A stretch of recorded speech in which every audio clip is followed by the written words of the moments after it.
In the days when the desert sand still remembered the footsteps of prophets, and the olive trees grew silver green along the hillsides overlooking ancient waters, there existed a land where stories moved like wind across the dry places and settled in the hearts of those who listened.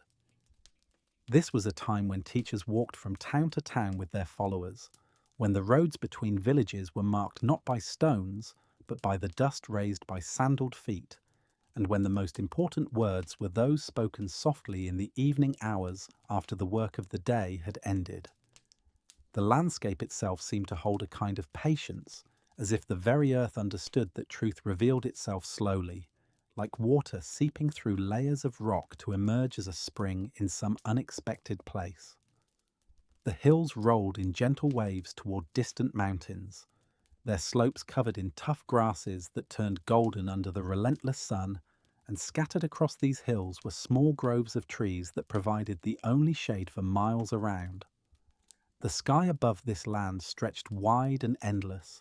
a pale blue that deepened as it reached toward the horizon, and in the clearest moments it seemed possible to see forever, to trace the curves of the earth as they bent away toward other countries and other seas. Birds moved across this sky in formations that looked like living calligraphy, their wings catching the light as they turned and wheeled together, following paths they had followed for generations beyond counting. The air itself felt different here, carrying with it the scents of wild herbs that grew among the rocks, the smell of sun-warmed stone, and occasionally the perfume of flowers that bloomed briefly after rare rains and then disappeared again into the waiting earth. When the wind came, it moved through the landscape with a sound like breathing, rustling through the dry leaves of the olive trees and sending small spirals of dust dancing across the open spaces between the scattered buildings where people lived their lives. In the towns and villages of this land, life followed rhythms that had been established long before anyone could remember, patterns of planting and harvesting, of festival days and days of fasting, of gathering together and of solitary contemplation. The houses were built of stone and clay, their walls thick enough to keep out the heat of midday and the occasional cold of desert nights, and their roofs were flat places where people could climb to catch the evening breezes and watch the stars emerge one by one from the darkening sky. The streets between these houses were narrow and winding, following no particular plan, but rather the accumulated decisions of countless years, and they were full of the sounds of daily life, the voices of children playing, the calls of merchants selling their goods, the bleating of goats being led to pasture, and underneath it all, the constant murmur of conversation as people shared news and stories and wondered together about the meaning of the signs they saw around them. Water was precious in this land, and the wells that provided it were gathering places where people came not just to draw what they needed for their households, but also to exchange information and to rest in the small patches of shade provided by the trees that inevitably grew near these sources of life. The water itself was cool and clear, tasting faintly of the minerals through which it had travelled on its long journey from wherever rain fell to the deep places beneath the ground, and drinking it felt like receiving a gift from the earth itself. Around these wells, the ground was often damp, and this dampness allowed small gardens to flourish, tiny explosions of green in the otherwise brown and golden landscape, where herbs and vegetables grew in careful rows tended by those who understood the delicate balance between giving water and withholding it. The people who lived in this land were accustomed to teachers, for their tradition valued learning and discussion, and the careful consideration of difficult questions about how to live rightly and what the sacred texts truly meant. These teachers would arrive in a town and begin speaking in the marketplace or near the synagogue, and soon a crowd would gather, some drawn by genuine curiosity, others by the simple desire for something to break the monotony of ordinary days, and still others by a hunger for truth that they could not quite name but felt nonetheless as a hollowness inside themselves. The teachers spoke of many things, of the law that had been given to their ancestors, of the proper way to pray and to fast and to make offerings, of the coming of a time when all things would be made right, and the oppressed would be lifted up, and those who had suffered would find comfort at last. Among the many teachers who walked these dusty roads during this particular time, there was one whose words seemed to carry a different quality, a weight and a lightness all at once,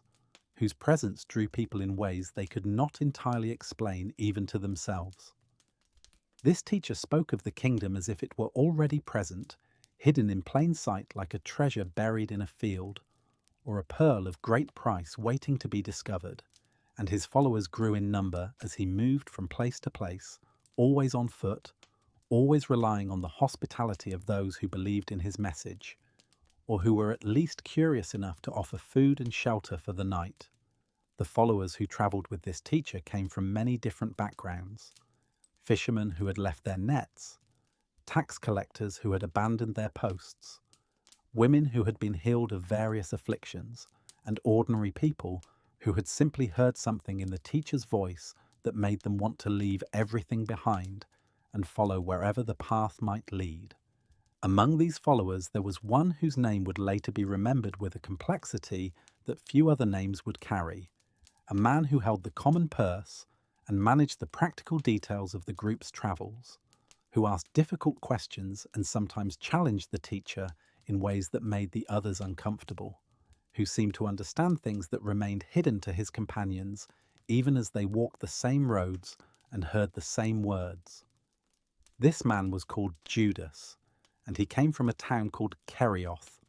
a small place that most people had never heard of, situated in the southern part of the land where the hills began to give way to more serious desert. He had joined the teacher's circle relatively early, drawn by something he had heard or seen, some quality in the teaching that resonated with his own searching mind, and he had remained even when others had fallen away, confused by the teacher's harder sayings, or disappointed that the kingdom he spoke of did not arrive with the thunder and lightning they had expected. Judas walked often at the edge of the group, neither fully in the centre, where the most devoted followers clustered around the teacher, nor completely separate from them, and he had a habit of watching everything with eyes that seemed to be calculating something, measuring, weighing, considering possibilities that others did not see. His face was weathered like the faces of all who spent their days under the open sky, lined around the eyes and mouth, darkened by the sun, and there was in his expression a certain intensity that some found unsettling and others found fascinating. When he spoke, which was less often than some of the other followers, but more often than those who simply listened in silence, his words were precise and carefully chosen, and he had a way of asking questions that revealed assumptions others had not known they were making. The teacher seemed to value Judas in ways that were not always apparent to the rest of the group, sometimes sending him on particular errands, sometimes speaking with him privately in the evening hours, when the camp had settled and most people were preparing for sleep, and there were moments when an observer might have noticed a certain understanding pass between them, a recognition of something shared that did not need to be spoken aloud. The other followers sometimes wondered about these private conversations, and they occasionally grumbled among themselves about Judas, about his management of the money, about his questions that seemed designed to provoke rather than to learn, about the way he sometimes looked at the teacher with an expression that was difficult to read. The landscape through which they all travelled together was a landscape of contrasts, of sudden transitions from green valleys to barren hilltops, of villages that appeared unexpectedly around a bend in the road and then disappeared just as suddenly as the path led on,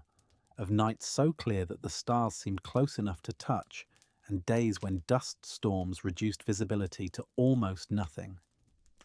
They walked in the early mornings when the air was still cool, rested during the brutal heat of midday, and often continued in the late afternoon and evening when the light turned golden and then red and finally faded into the deep blue of twilight. The teacher used the landscape itself as a source of lessons, pointing to the wildflowers that grew without anyone tending them, to the birds that found food without storing it in barns, to the way a tiny seed could grow into a tree large enough to shelter many birds in its branches. As the days became weeks and the weeks became months, and the months began to accumulate into what would eventually be counted as years, the group's travels took them throughout the land, from the regions around the Great Lake in the north, where fishing boats dotted the water and the cities were more prosperous,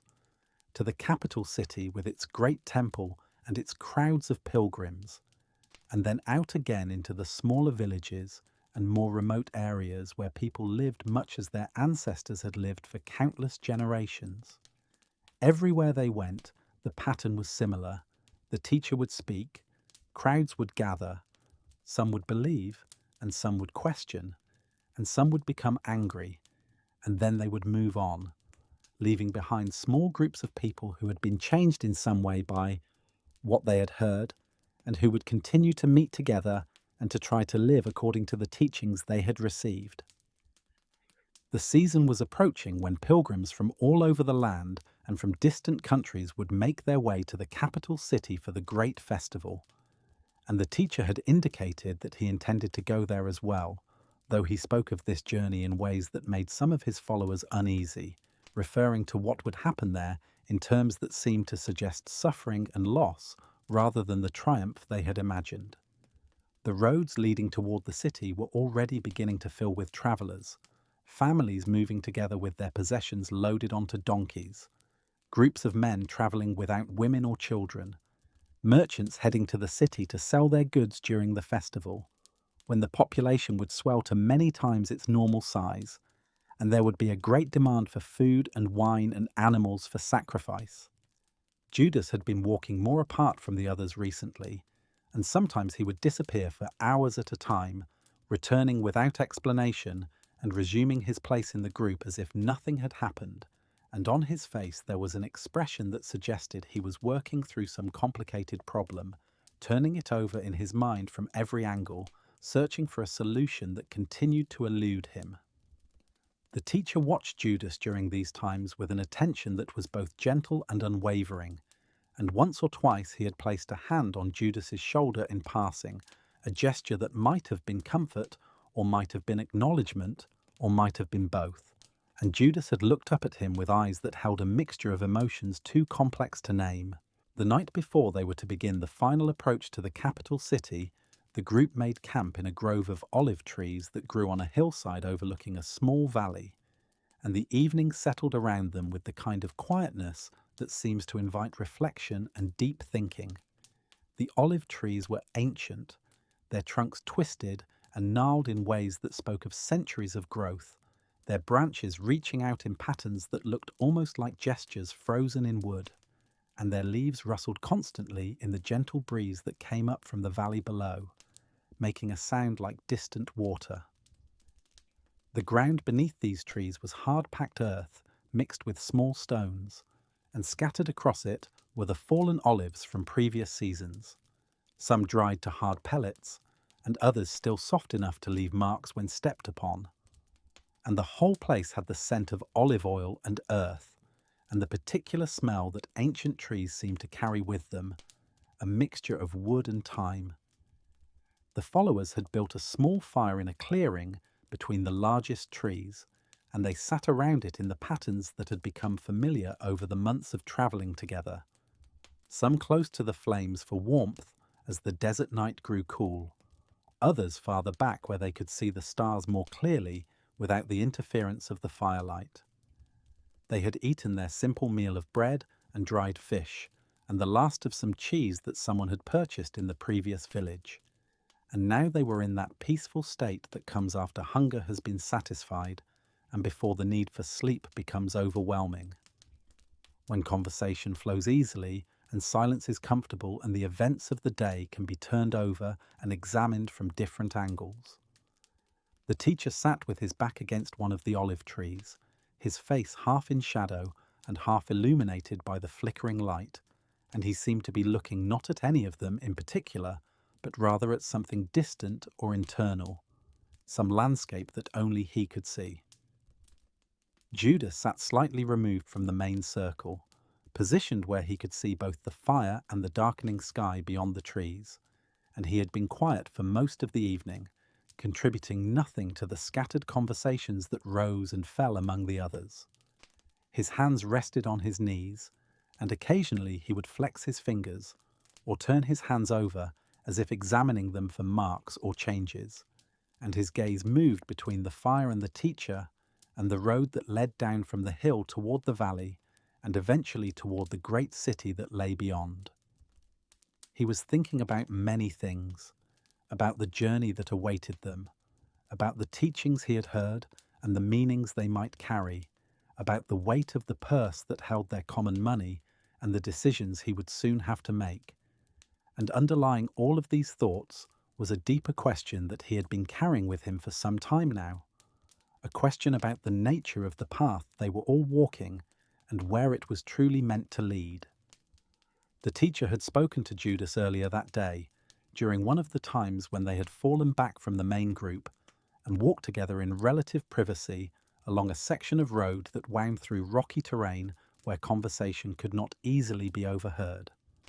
The teacher had said things that confirmed certain suspicions Judas had been developing, things about the necessity of what was to come, about the roles that each of them would play, about the way that endings and beginnings were sometimes woven so tightly together that one could not exist without the other. He had spoken of betrayal not as a breaking of faith, but as a kind of service, a bitter cup that someone had to drink so that others might understand truths that could not be taught in any other way. And he had looked at Judas with eyes that held both sorrow and gratitude, both burden and release. Judas had listened to these words with a feeling in his chest that was like a stone pressing down, making it difficult to breathe fully, and he had wanted to argue, to insist that there must be another way, some path that did not require the kind of suffering that the teacher seemed to be describing. But he had also recognized in the teacher's voice a certainty that went beyond hope or fear, a knowing that came from some source deeper than ordinary understanding. They had walked in silence after that, their sandals scuffing against the stones, the sound of the other followers' voices drifting back to them on the wind, and Judas had felt himself moving into a kind of acceptance that was not peace but was something like the calm that comes when a decision has been made and there is no longer any point in struggling against it. Before joining the teacher's circle, Judas had lived in his hometown of Kerioth, a place so small that it barely merited the name of town, more a collection of houses clustered around a well and a common area where people gathered for festivals and important discussions. His family had been merchants of a modest sort, trading in oil and grain, and sometimes in the handicrafts that local artisans produced, travelling to larger markets to sell what they had acquired, and returning with coins that they carefully saved and stories about the wider world. Judas had learned numbers and calculation from his father, had learned to assess quality and to negotiate prices, had learned the importance of keeping accurate accounts and of knowing when to be generous and when to hold firm, and these skills had served him well in his role as keeper of the common purse for the teacher's group. But he had also learned something else in those early years, something that had to do with seeing patterns that others missed, with understanding the connections between events that seemed separate, with recognizing that the surface of things was often very different from what lay beneath. He had watched his father trade with Romans and with Jews, with Greeks, and with people from countries even farther away, and he had seen how easily people could be manipulated, how readily they believed what they wanted to believe, how their fears and hopes could be used to guide them in particular directions. This understanding had made him useful to the teacher in ways that went beyond simply managing money, for he could anticipate how crowds would react, could suggest approaches that would be effective in different settings, could identify who among the listeners was genuinely seeking and who was there to cause trouble or to spy. The teacher had recognized this quality in Judas almost immediately, had seen in him someone who could think strategically and who was not bound by the same limitations that constrained some of the other followers, those who heard the teachings very literally and could not grasp the deeper layers of meaning that lay beneath the surface words. The teacher had given Judas responsibilities that he gave to no one else, had trusted him with knowledge that remained hidden from the others, had drawn him into a kind of partnership that was both privilege and burden. Judas understood that he was seeing things that the other followers were not ready to see, that he was being prepared for a role that would require him to act in ways that would appear to contradict everything the teacher stood for. And this understanding had been growing in him like a seed planted in dark soil, slowly sending out roots that anchored him to a purpose he had not chosen but had somehow been chosen for. The other followers had mixed feelings about Judas, and these feelings had become more pronounced as time went on and as his special relationship with the teacher became more apparent. Simon Peter, the fisherman who had been with the teacher from the very beginning and who had a tendency to speak boldly and act impulsively, sometimes looked at Judas with barely concealed suspicion, as if he sensed that there was something happening that he did not understand, and that this lack of understanding represented a threat. John, the younger follower who stayed closest to the teacher and who seemed to understand the teachings on an intuitive level that required no explanation, treated Judas with a kind of distant courtesy, neither warm nor hostile, as if he had decided that Judas was necessary but not particularly desirable. The others fell somewhere in between, some appreciating Judas's practical skills and his ability to handle the details that allowed the rest of them to focus on learning and on spreading the teacher's message, others uncomfortable with his questions and his tendency to push against accepted interpretations. The fire burned lower as the night deepened, and one by one the followers began to wrap themselves in their cloaks and to find places to sleep among the olive trees, settling onto the hard ground with the ease of people who had grown accustomed to sleeping under the open sky. The teacher remained sitting against the tree, and Judas remained where he was, and for a long time neither of them moved or spoke, though each was aware of the other's presence in the way that people who share a significant understanding are always aware of each other even in silence. The stars overhead were so bright that they seemed to pulse with their own light, and the Milky Way stretched across the sky like a river of light, and looking up at them, it was easy to feel very small and very temporary, a brief flicker of consciousness in a universe that had existed for ages, beyond counting, and would continue long after every person now living had returned to dust. Eventually the teacher rose and came to sit beside Judas, moving quietly so as not to disturb the sleeping followers,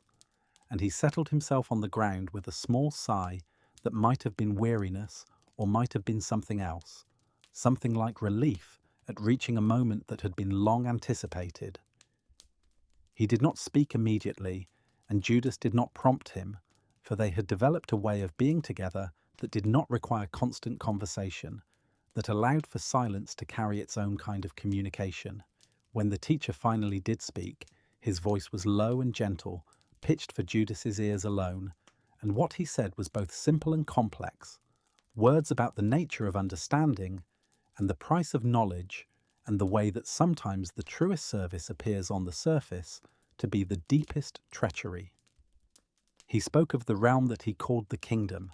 but not as a place that would come in the future with armies and banners and the overthrow of earthly powers, but rather as a state of being that already existed, hidden within the ordinary world like a pattern woven into fabric that only became visible when the light struck it from a certain angle. He spoke of the rulers of this world,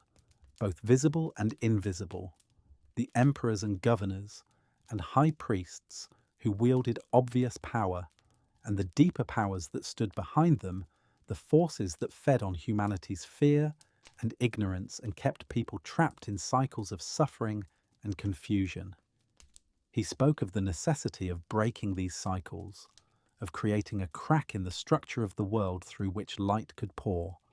and of how this breaking would require a sacrifice that would appear to be failure, but would actually be victory in a form that few would recognize at first.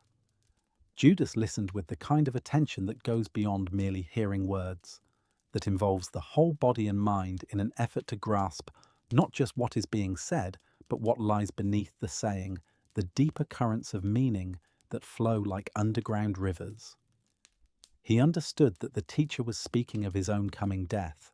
but not as a tragedy to be avoided or a defeat to be mourned, but rather as a necessary act that would reveal truths about the nature of power and sacrifice and love that could not be revealed in any other way.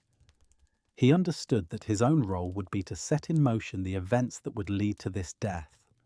that he would be the one who would hand the teacher over to those who sought to silence him, and that in doing so he would be fulfilling not just a prediction, but a purpose, participating in a mystery that transcended simple categories of right and wrong. The teacher reached out and placed his hand on Judas's arm, a touch that was both reassurance and acknowledgement, and he said that of all the followers, Judas was the one who would truly understand, the one who would have the strength to do what needed to be done, even though it would cost him everything, even though his name would be spoken with contempt by those who could not see beyond the surface of events. He said that Judas would be reviled and remembered as the betrayer, that the story would be told in ways that made him the villain,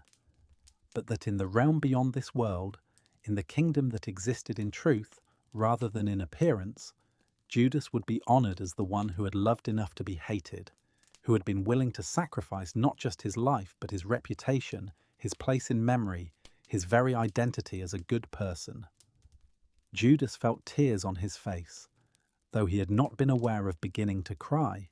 and he made no effort to wipe them away, but simply let them fall, let them mark his cheeks as evidence of the grief and acceptance that were fighting for space inside his chest.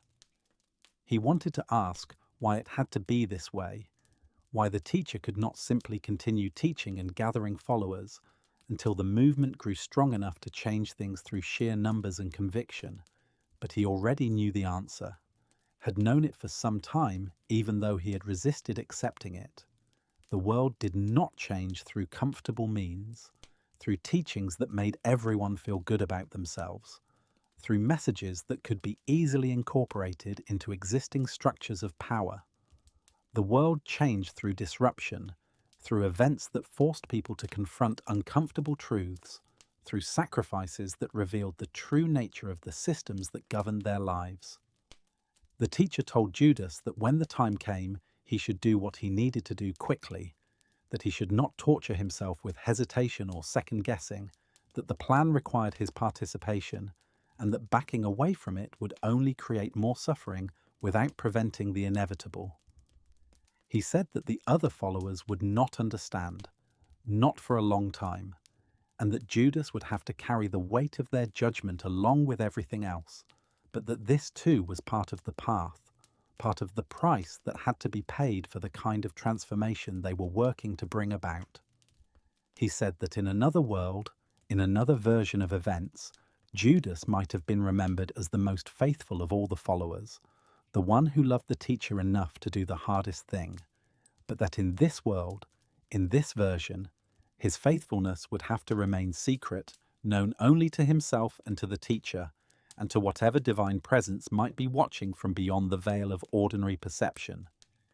They sat together until the fire had burned down to embers that glowed red in the darkness, and the stars had wheeled farther across the sky, and the first hints of dawn had begun to lighten the eastern horizon, turning it from black to deep blue to a pale grey that held the promise of another day. The teacher finally rose and went to find a place to sleep for the few hours that remained before the group would need to wake and begin the day's journey, and Judas remained sitting alone, watching the darkness gradually give way to light, thinking about the days ahead and the role he would play, and the way that everything familiar was about to change in ways that could never be undone or taken back. The morning came slowly to the hillside where they had camped, the light spreading gradually across the valley below, and then climbing up the slope until it reached the olive grove and touched the faces of the sleeping followers with its gentle warmth. Birds began their morning songs, small brown sparrows and larger birds with iridescent feathers that caught the light as they moved through the branches above, and their calls blended with the sound of the wind in the leaves, and the distant bleating of goats being led out to pasture somewhere in the valley. The followers woke one by one, stretching cramped muscles and rubbing eyes, and beginning the small tasks of breaking camp, rolling up their cloaks and checking their sandals and making sure they had not left anything behind among the twisted roots of the ancient trees. The teacher moved among them with his characteristic calm, offering a word here and a touch there, his presence somehow making the mundane work of preparing for the day's journey feel like part of something larger and more significant. Judas gathered his few possessions and secured the leather purse that contained their common funds, checking automatically to make sure it was properly closed and that the coins inside had not worked their way through any weakness in the seams. His face showed no trace of the tears from the night before, and if anyone had looked closely, they might have seen that his eyes carried a heaviness that had not been there the previous day, but no one looked closely enough to notice, for they were all caught up in their own thoughts about the journey ahead and what might await them in the great city. They descended from the hillside as the sun continued its climb into the sky, following a path that wound between rocks and scrubby bushes and occasionally opened out onto vistas where they could see for miles in every direction, the land spreading out below them in patterns of brown and gold and green, marked here and there by the darker spots that indicated groves of trees or the white shapes of villages built on hilltops for defense. The road they traveled was ancient, worn smooth by countless feet and hooves and wheels over generations beyond counting, and in some places the rock itself had been cut away to make the passage easier, showing the marks of tools wielded by labourers who had been dust for centuries. As they walked, they passed other travellers heading in the same direction, families with children and elderly relatives moving slowly, their possessions loaded onto donkeys that picked their way carefully along the rocky path, and groups of younger men travelling faster, their faces animated with excitement about the festival and the opportunities it would bring for seeing friends from distant places and for participating in the ancient rituals that connected them to their ancestors. Some of these travellers recognized the teacher and called out greetings or blessings, and a few asked if they might walk with the group for a while, and the teacher always welcomed them with the same openness he showed to everyone, inviting them to join and to share whatever food they had and to ask whatever questions were on their minds. One such traveller was an old man who joined them around mid-morning, appearing from a side path that led down from the hills to the north, and he walked with the aid of a staff that he had worn smooth with years of use, and his beard was white as sun-bleached wool, and his eyes were bright with an intelligence that age had not dimmed. He said he was travelling to the city to fulfill a vow he had made many years before to make one final pilgrimage before he died, and to see the temple in all its glory during the festival days when the whole nation seemed to gather within its walls. He had heard of the teacher, he said, had heard reports of his teachings and the signs that followed him, and he was curious to hear for himself what this man had to say about the ancient prophecies and the promises that had sustained their people through centuries of occupation and struggle. The teacher spoke with the old man as they walked, and their conversation ranged across many topics, touching on the nature of true worship and the difference between the letter of the law and its spirit, discussing the way that sacred spaces could become so encrusted with human additions that they obscured rather than revealed the divine presence they were meant to house. The old man listened with the kind of attention that comes from a lifetime of seeking wisdom, nodding occasionally or asking questions that showed he was not simply accepting what he heard, but rather testing it against his own understanding. And the teacher seemed to appreciate this engagement, responding with even more depth and nuance than he showed to those who simply agreed with everything he said. Judas walked near enough to hear this conversation, and he found himself thinking about temples and priests and the whole elaborate structure that had been built around the simple idea of connection between the human and the divine. How what had begun as genuine seeking had hardened over time into rituals and requirements and hierarchies that served to consolidate power rather than to open pathways to truth. He thought about the temple in the city toward which they were walking, that massive structure of stone and gold that dominated the landscape and that represented not just a place of worship, but also a political and economic centre, a place where deals were made and power was exercised, and the common people were told what to believe and how to live. The road descended now into a broader valley where a stream ran through groves of sycamore trees, and the land was greener and more fertile than the higher elevations they had been travelling through, and they stopped near this stream to rest during the hottest part of the day, spreading out in the shade of the trees and drinking the cool water and eating bread and olives and some dates that one of the followers had purchased from a merchant they had passed earlier. The old man shared some hard cheese from his pack, cutting it carefully with a small knife and passing pieces around to anyone who wanted some, and for a time they all sat in companionable silence, listening to the sound of the water moving over stones and the buzzing of insects in the warm air. The teacher lay back against the trunk of one of the sycamore trees, his eyes closed, but his face turned toward the filtered light that came through the leaves above, and he seemed completely at peace, completely present in the moment, without worry about what was to come or regret about what had passed. Judas watched him and wondered how it was possible to carry the knowledge of coming suffering with such equanimity, how the teacher could move through these days, knowing exactly what awaited him, and yet remaining so fully engaged with each person he encountered, so attentive to their needs and questions, so available despite the weight of his own impending ordeal. Simon Peter sat cleaning his knife on a stone, scraping away the bits of cheese that had stuck to it, and he kept glancing at Judas with an expression that suggested he wanted to say something, but could not quite decide whether to speak or remain silent.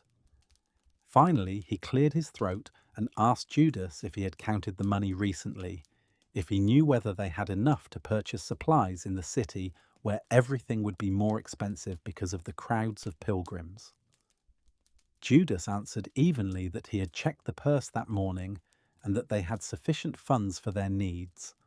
though they would have to be careful not to spend wastefully, and Simon Peter grunted and went back to his knife,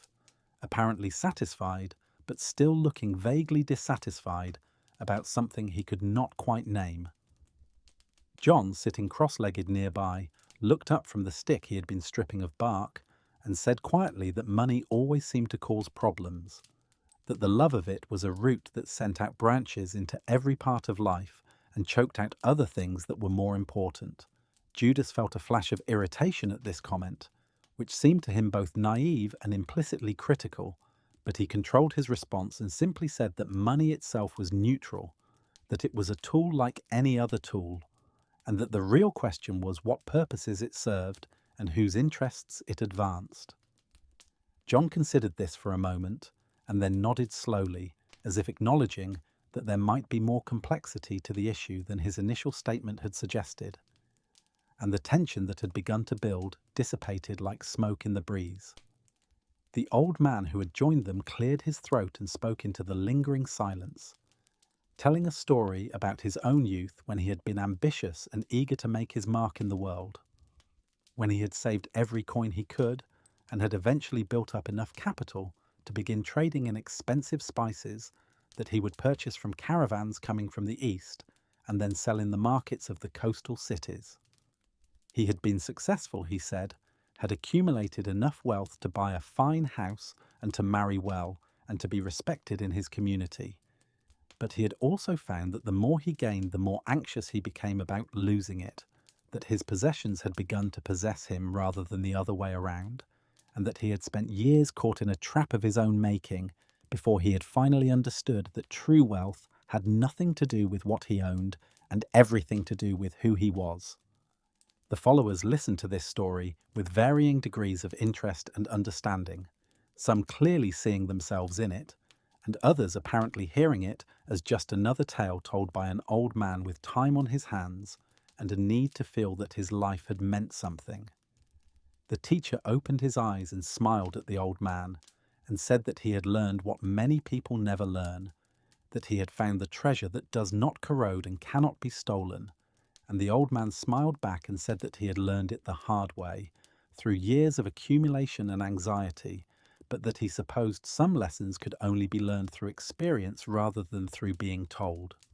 They rested there for perhaps 2 hours, until the worst heat of the day had passed, and the shadows had begun to lengthen, and the breeze that came up the valley carried a hint of the cooler air that would arrive with evening.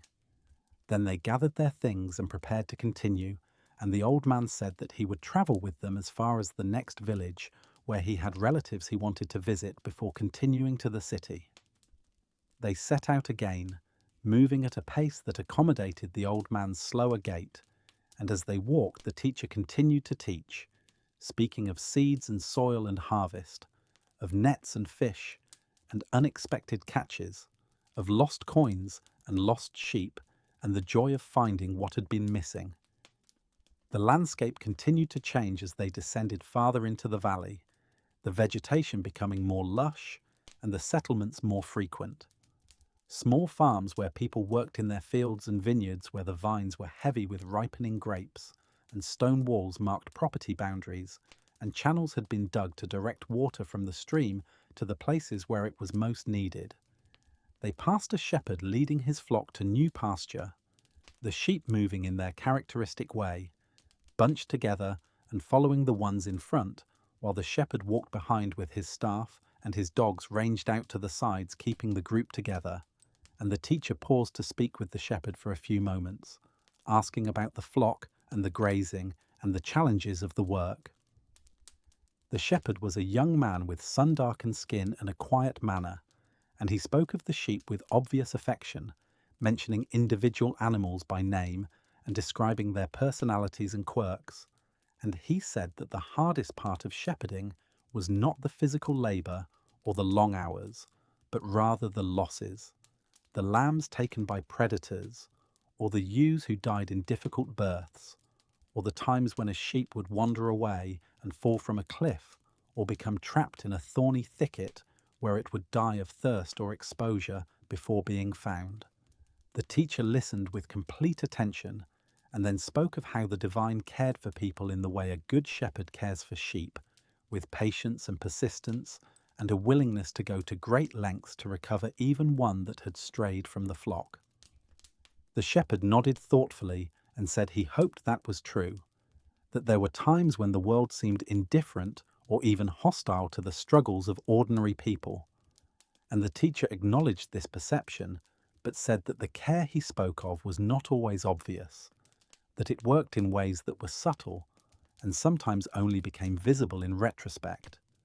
When looking back across years or even generations, it was possible to see patterns of protection and guidance that had not been apparent at the time. They parted with mutual blessings, and the group continued on their way, and Judas thought about shepherds and sheep, and the way that even the most attentive care could not prevent all suffering, could not guarantee that every story would have a happy ending. As the afternoon wore on toward evening, they approached the village where the old man's relatives lived, a collection of perhaps 30 houses built around a central square where a well-provided water and where people gathered to conduct their business and to socialize in the cooler hours. The old man thanked them for their company and their conversation, and he pressed a few small coins into the teacher's hand for their work and their teaching, and the teacher tried to refuse. But the old man insisted, saying that he had more than enough for his needs and that he wanted to contribute something to support their mission. The teacher finally accepted the gift with grace and gave it to Judas to add to the common purse, and the old man turned to Judas specifically and looked at him with eyes that seemed to see more than most people saw, and said that the hardest choices were often the most necessary ones, and that sometimes love required a willingness to be misunderstood. The old man's words stayed with Judas as they left the village and continued along the road that was now filling with more and more travelers, all moving in the same direction like streams joining to form a river that would eventually pour into the great city. The sun was lowering toward the horizon, painting the sky in shades of orange and pink and purple, and the air was beginning to cool in that pleasant way that makes walking easier after the heat of the day. They passed orchards where the trees were heavy with fruit and fields where the grain had been recently harvested,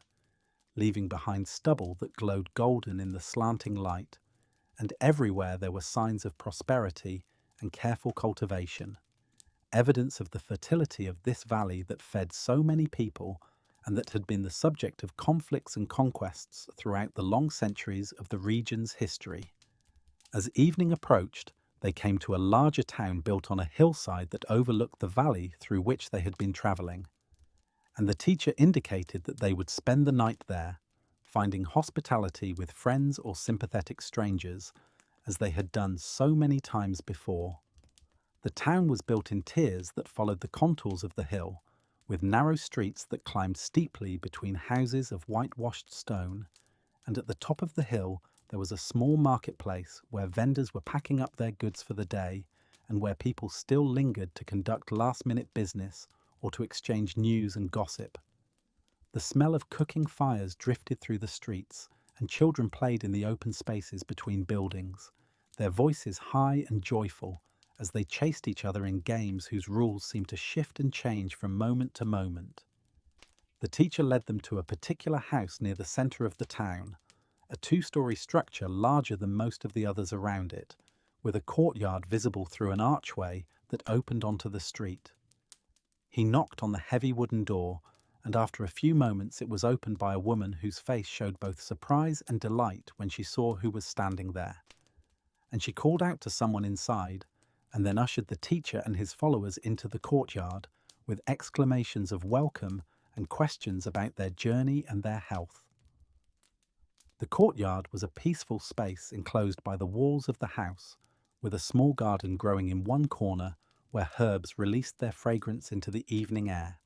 and a fig tree provided shade over a stone bench worn smooth by years of use. The woman's name was Martha, and she lived in this house with her sister Mary and their brother Lazarus, and they were people of some means who used their resources to support the teacher's work and to provide a place of rest for him and his followers whenever they passed through this region. Martha was a practical person who immediately began organizing the preparation of a meal, sending servants to fetch water and to bring out sleeping mats for the guests, and to prepare the upper room where the teacher himself would stay. She moved with efficient energy, her hands always busy with some task, her mind clearly racing ahead to anticipate what would be needed next, and there was about her a sense of responsibility and competence that made everyone feel that they were in capable hands. Mary, her sister, was different in temperament and approach, more contemplative and less concerned with the practical details of hospitality, and she came into the courtyard and greeted the teacher with obvious joy, and then sat down near him to listen as he spoke with Lazarus about the news from the city and the tensions that were building there as the festival approached. Mary had a face that was gentle and open, marked by a kind of serenity that suggested she had found some answer to questions that still troubled others,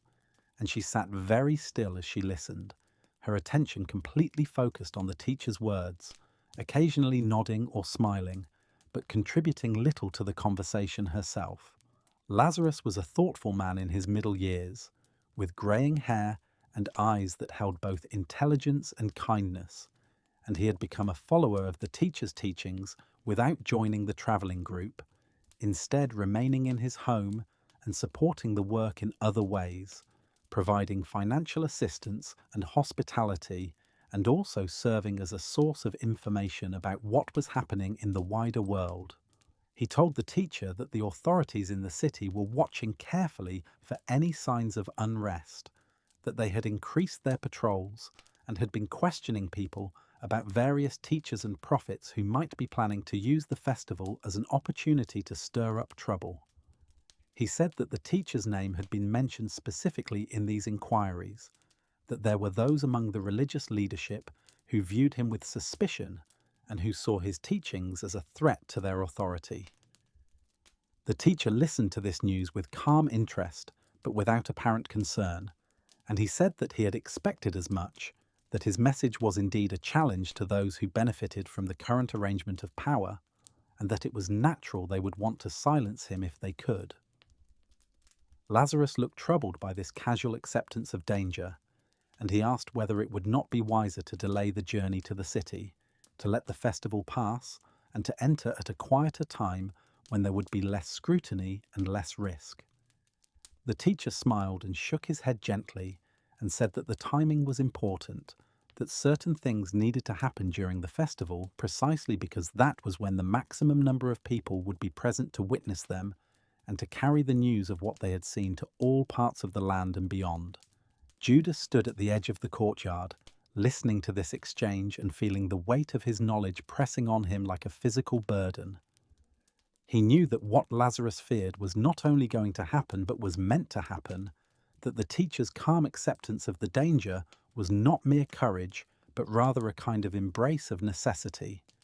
a willingness to walk into the situation knowing exactly how it would unfold. He thought about pulling Lazarus aside and telling him what he knew, warning him so that he and his sisters would not be shocked when events took their inevitable course. But he also knew that such a conversation would be premature and might cause more harm than good, creating anxiety and confusion without providing any real ability to change what was coming. Martha called them to the evening meal, which had been laid out in the upper room of the house, a spacious chamber with windows that opened onto views of the valley below and the darkening sky above, and they gathered around low tables where the food had been arranged with care and abundance. There was fresh bread still warm from the oven, and roasted lamb seasoned with herbs, and vegetables cooked with olive oil and garlic, and wine mixed with water in the proper proportions, and dates and figs and honey for sweetness. The followers ate with the appreciation of people who had been walking all day and who did not always know where their next meal would come from, and Martha moved among them, making sure everyone had enough and refilling cups and offering second helpings with genuine pleasure at being able to provide for their needs. Mary ate little, picking at her food while her attention remained on the teacher, and at one point she rose and left the room briefly, returning with a small alabaster jar that she carried carefully in both hands. The jar contained expensive perfume, nard imported from distant lands, and without saying anything, she broke the seal on the jar and began to pour the perfume over the teacher's feet, an act of such extravagant devotion that it caused several of the followers to gasp or to exchange uncomfortable glances. The fragrance filled the room immediately, sweet and rich and unmistakable, and Mary used her own hair to wipe the teacher's feet, kneeling before him in a posture of complete humility and service. Judas felt a reaction rising in him, a mixture of genuine concern about the waste of resources and something more complicated, something that had to do with the way this act seemed to acknowledge something that he alone among the followers was supposed to fully understand. He spoke up, his voice perhaps sharper than he intended, saying that the perfume could have been sold for a significant sum and the money given to the poor who had such great need, and he saw several of the other followers nodding in agreement with this practical objection. The teacher looked at Judas with an expression that was both gentle and piercing, and he said that the poor would always be among them and there would be many opportunities to help them, but that Mary had done something beautiful and appropriate, that she had anointed him for burial, preparing him for what was to come, even though she might not fully understand the significance of her own actions. The room fell silent after these words, for there was in them an acknowledgement of death that made everyone uncomfortable, a reminder that the journey they were on might lead to places darker than they had imagined. And even those followers who had heard the teacher speak obliquely about suffering before seemed to realize in this moment that he was speaking of something real and imminent rather than something distant and theoretical. Martha stopped in the middle of pouring wine into a cup and stood frozen for a moment before completing the action, her hands not quite steady, and Lazarus looked at the teacher with eyes that had filled with concern and a kind of foreknowledge that he did not want to accept.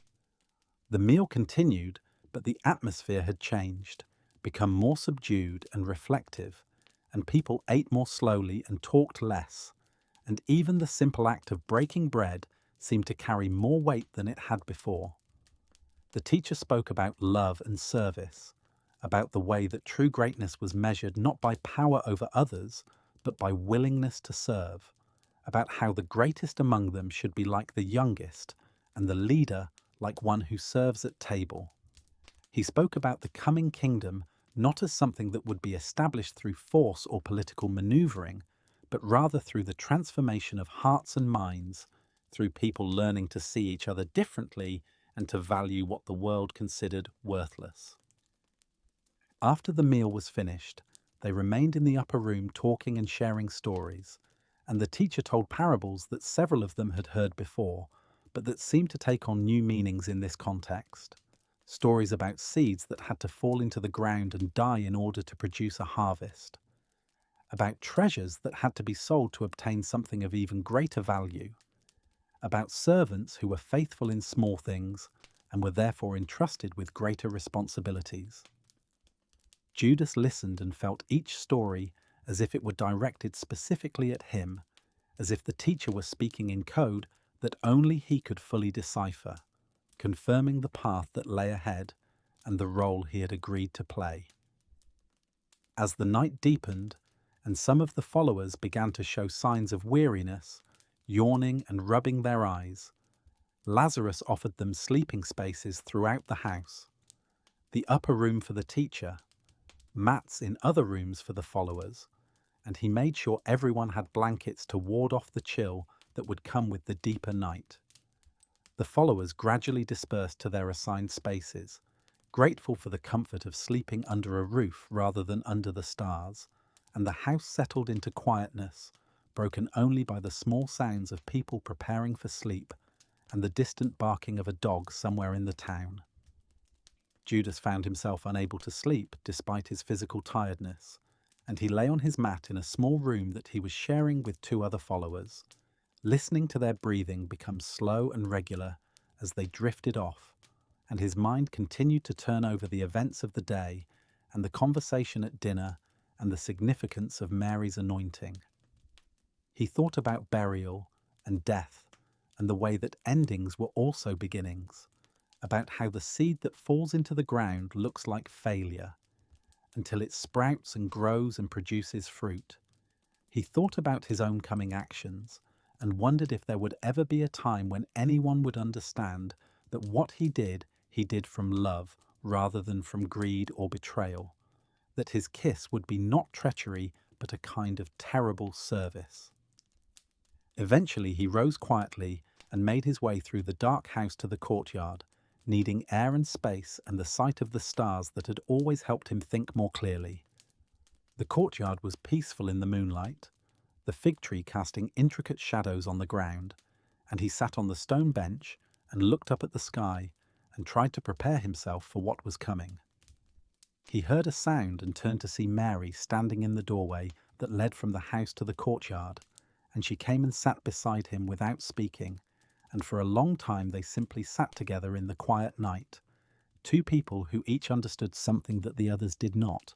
who each carried knowledge that was both precious and heavy. Finally Mary spoke, her voice soft and hesitant, and she said that she did not know what was going to happen, but that she felt the teacher's time was short, that there was something ending and something beginning, and that she wanted to honor him while she still could, to show her love and gratitude in some tangible way. Judas nodded and said that she had done well, that her gift had been exactly right, even if others had not understood its appropriateness. And Mary looked at him with eyes that seemed to see into his soul and said quietly that she thought he too was preparing to give a gift, though his would be of a different kind and would cost him much more than expensive perfume. They sat together in the courtyard until the moon had travelled a significant distance across the sky, and then Mary rose and touched Judas's shoulder briefly in a gesture that might have been comfort or blessing or simply acknowledgement, and she went back inside to find her own rest. Judas remained on the bench, watching the stars and thinking about the many kinds of love and the many kinds of sacrifice, and how sometimes the most loving act was the one that appeared most unloving to those who could only see the surface of things.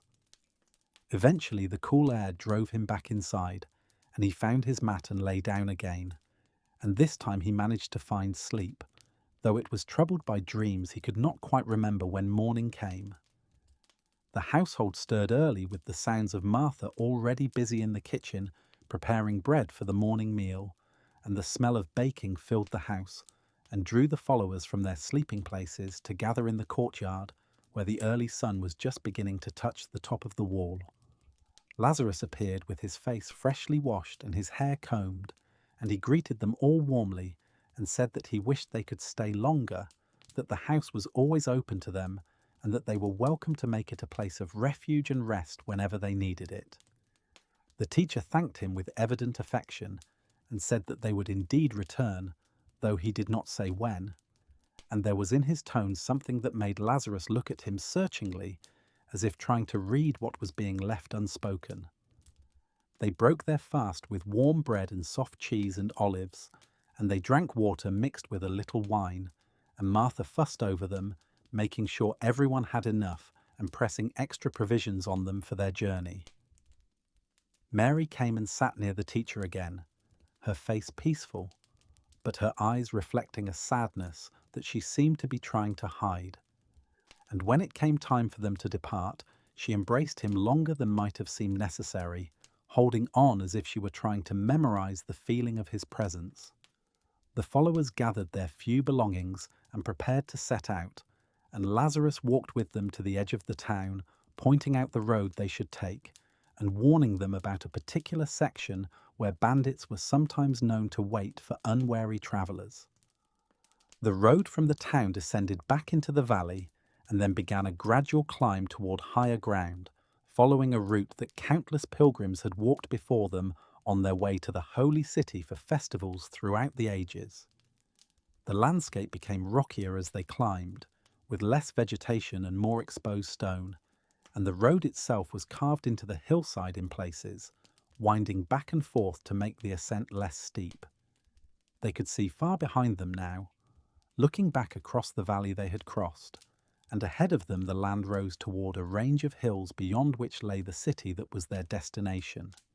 though it was still hidden from view by the intervening terrain. The sun climbed higher, and the day grew warmer, and they walked in periods of silence punctuated by brief conversations, and the teacher spoke occasionally about the landscape they were passing through, pointing out particular features and telling stories about events that had occurred in these places in ancient times, battles and encounters, and moments of revelation that had shaped the history of the people. One story was about a king who had hidden in caves in these hills when he was fleeing from enemies who sought his life, and how he had written songs during that time of hiding, songs about fear and trust and the feeling of being pursued by those who wished him harm, and these songs had been preserved and were still sung in the temple and in homes throughout the land. Judas thought about hiding and pursuit, and the way that sometimes the one being hunted was not running away, but rather running towards something, accepting the chase as part of a larger pattern that would only make sense when seen from a distance. He walked sometimes near the front of the group and sometimes at the back, and once he found himself walking beside Simon Peter, who was unusually quiet and seemed to be struggling with thoughts that he could not quite articulate. Simon Peter finally spoke and said that he had a feeling that something important was about to happen, that the journey to the city felt different from other journeys they had made, and he asked Judas if he felt it too, this sense of approaching culmination. Judas acknowledged that he did feel it, that the air itself seemed charged with a kind of electricity that preceded storms, and Simon Peter nodded vigorously and said that he was ready for whatever came, that he would stand by the teacher no matter what opposition they faced, that he would fight if necessary to protect him from those who sought to silence his message. Judas looked at Simon Peter with a mixture of pity and something like envy, for there was in the fisherman's words a simplicity of devotion that was both admirable and limited, a willingness to fight that failed to understand that some battles could not be won with swords, that some victories required surrender rather than resistance. He said nothing of this to Simon Peter, only murmured something non-committal about faithfulness, and continued walking, letting the conversation die naturally as they focused on the climb. Around midday, they reached a high point in the road where it was possible to see the city in the distance, its walls rising from the surrounding landscape like a crown of stone, and the temple at its center catching the sunlight and reflecting it back in flashes of gold and white.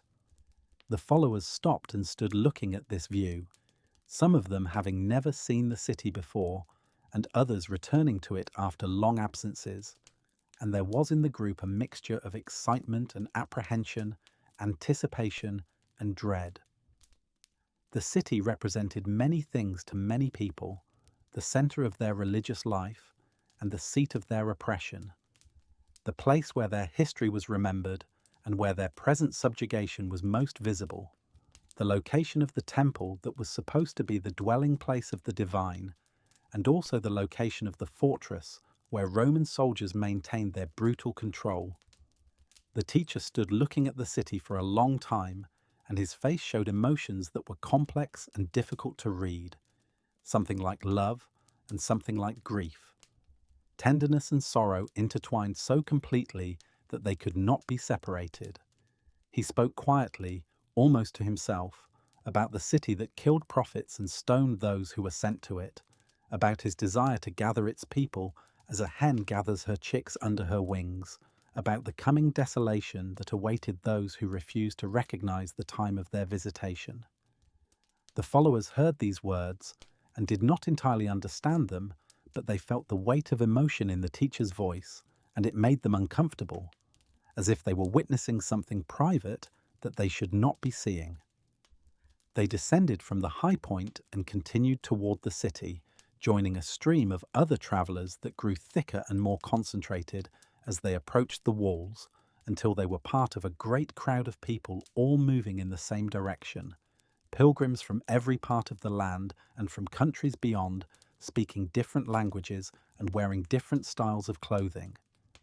but all united in their purpose of attending the festival and participating in its ancient rituals. The noise of this crowd was like the sound of a river in flood, a continuous roar made up of thousands of individual voices all talking at once, and mixed with the voices were the sounds of animals being driven to market, donkeys braying and sheep bleating, and the occasional bellow of cattle, and the creak of carts and the jingling of harnesses, and the shuffle of countless feet on the dusty road. The gates of the city were massive structures of wood and iron, standing open during the day to allow the flow of traffic in and out. And they were guarded by Roman soldiers who watched the crowds with expressions of bored contempt, occasionally stopping someone to question them or to inspect their belongings, asserting their authority in small ways that reminded everyone who held the real power. The followers passed through the gates without incident, just another small group among thousands,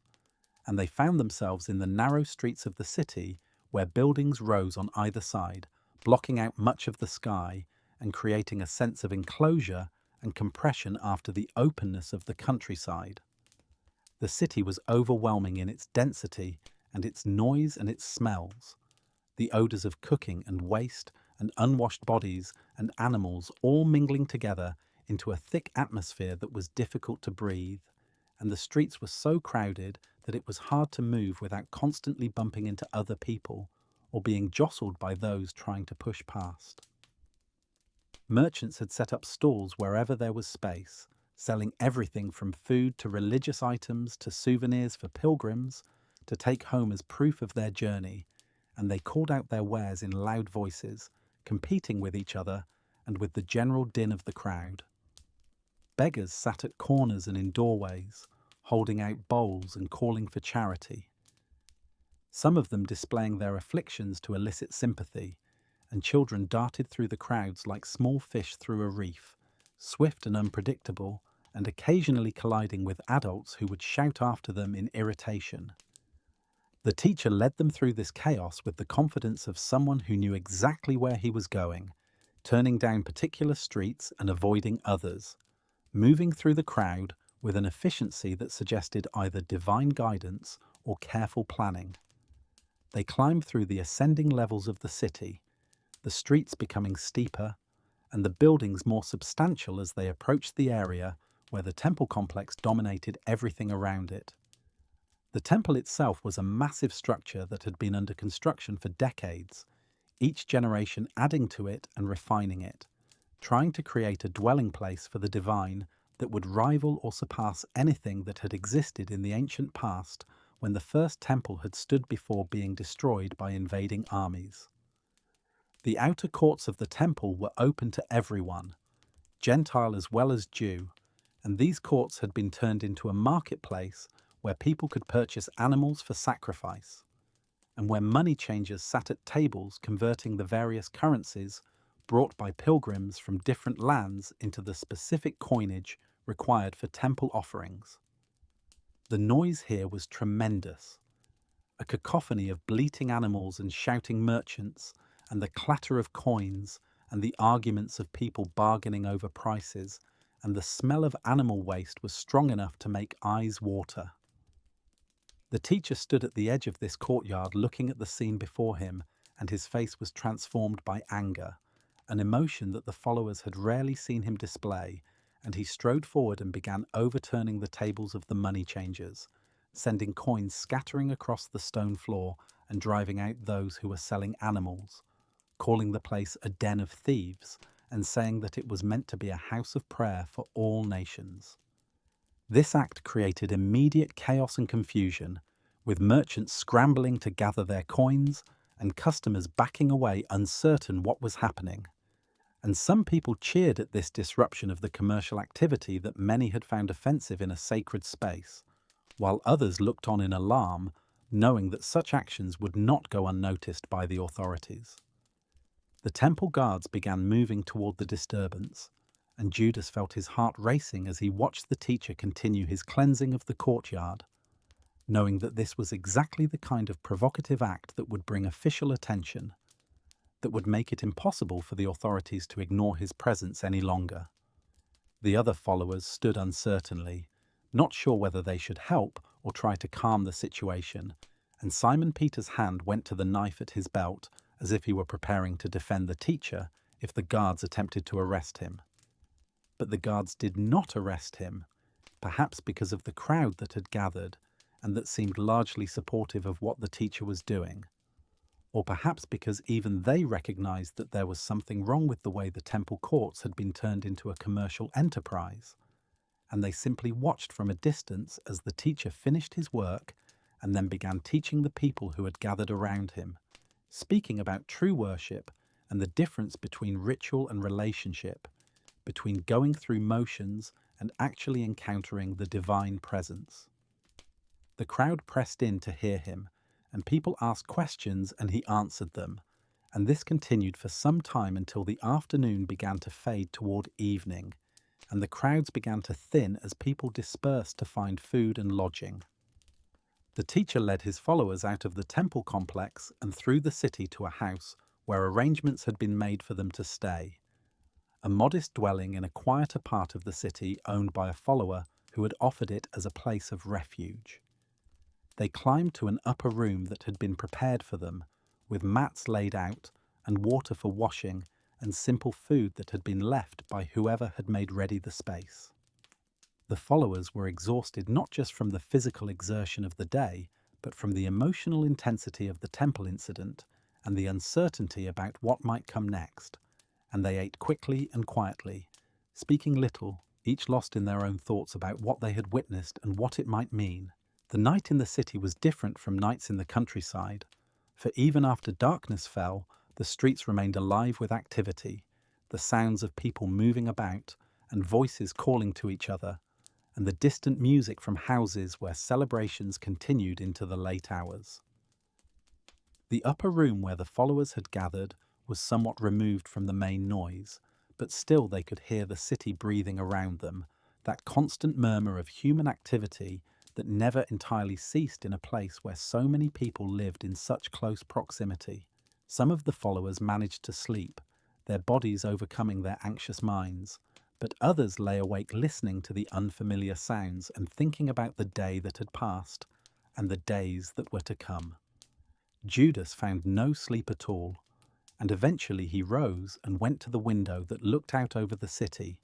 and he stood there watching the patterns of lamplight in other windows and the movement of shadows in the streets below. His mind was full of calculations and considerations, weighing the timing of what he knew he had to do, thinking about how to arrange the meeting with the authorities that would set in motion the final sequence of events.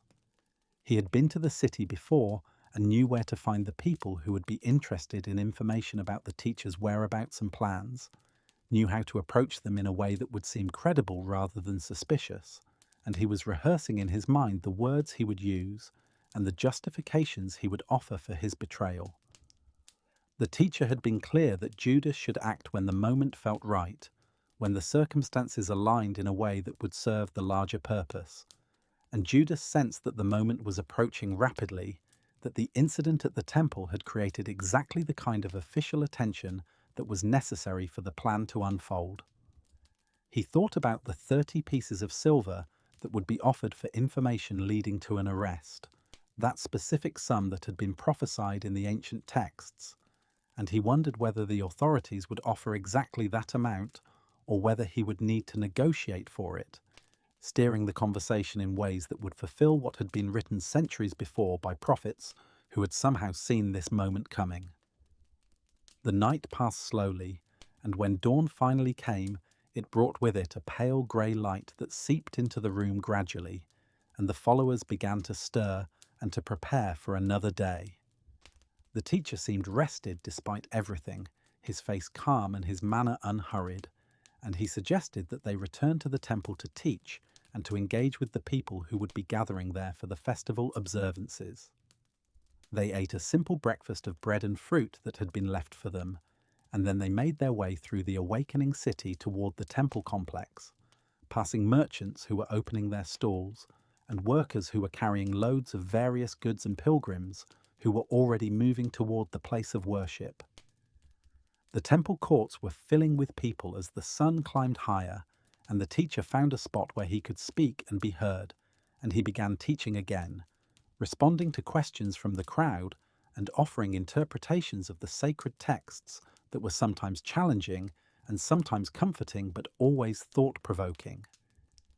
Various religious authorities came to question him, testing him with difficult scenarios about the law and its application,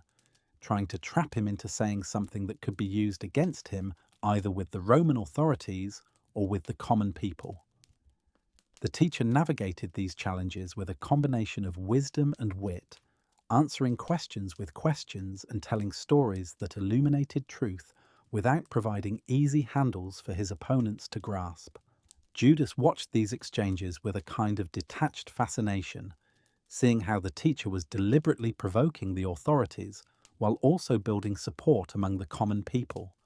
creating a situation that was becoming increasingly polarized and unstable. He could see the religious leaders conferring among themselves, their faces showing frustration and growing determination, and he knew that they were beginning to plot actively against the teacher, looking for a way to arrest him that would not cause a riot among his supporters. This was exactly what needed to happen, exactly the situation that would allow Judas to play his role, and he felt the moment approaching like a wave building far out at sea that would eventually crash upon the shore with inevitable force. During a break in the teaching, when the teacher had stepped aside to speak privately with some of his closer followers, Judas slipped away from the group and made his way through the temple courts toward a section where he knew the religious authorities maintained offices and meeting rooms. He moved with purpose, but not with obvious haste, not wanting to draw attention to himself, and he kept his face neutral and his bearing that of someone who had legitimate business in this area.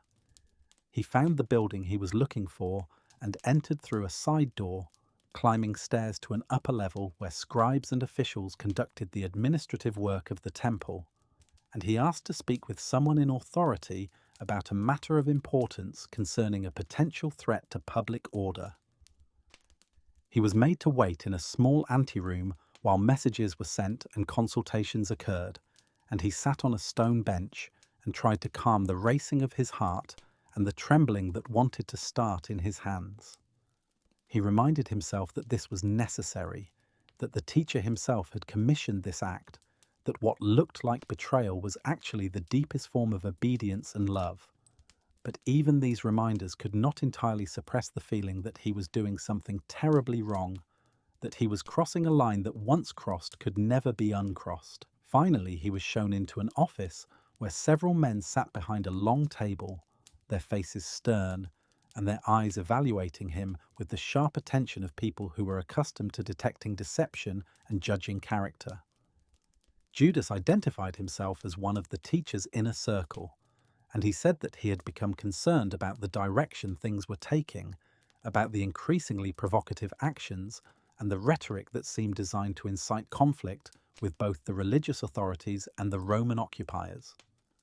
He said that he wanted to prevent violence and bloodshed, that he thought if the teacher could be arrested quietly, away from the crowds, it would be better for everyone involved, and that he was willing to provide information about when and where such an arrest could be accomplished. The men listened to this speech with expressions that revealed nothing, and then they began asking questions, probing his motivations and testing the consistency of his story, trying to determine whether this was a genuine offer or some kind of trap. Judas answered their questions carefully,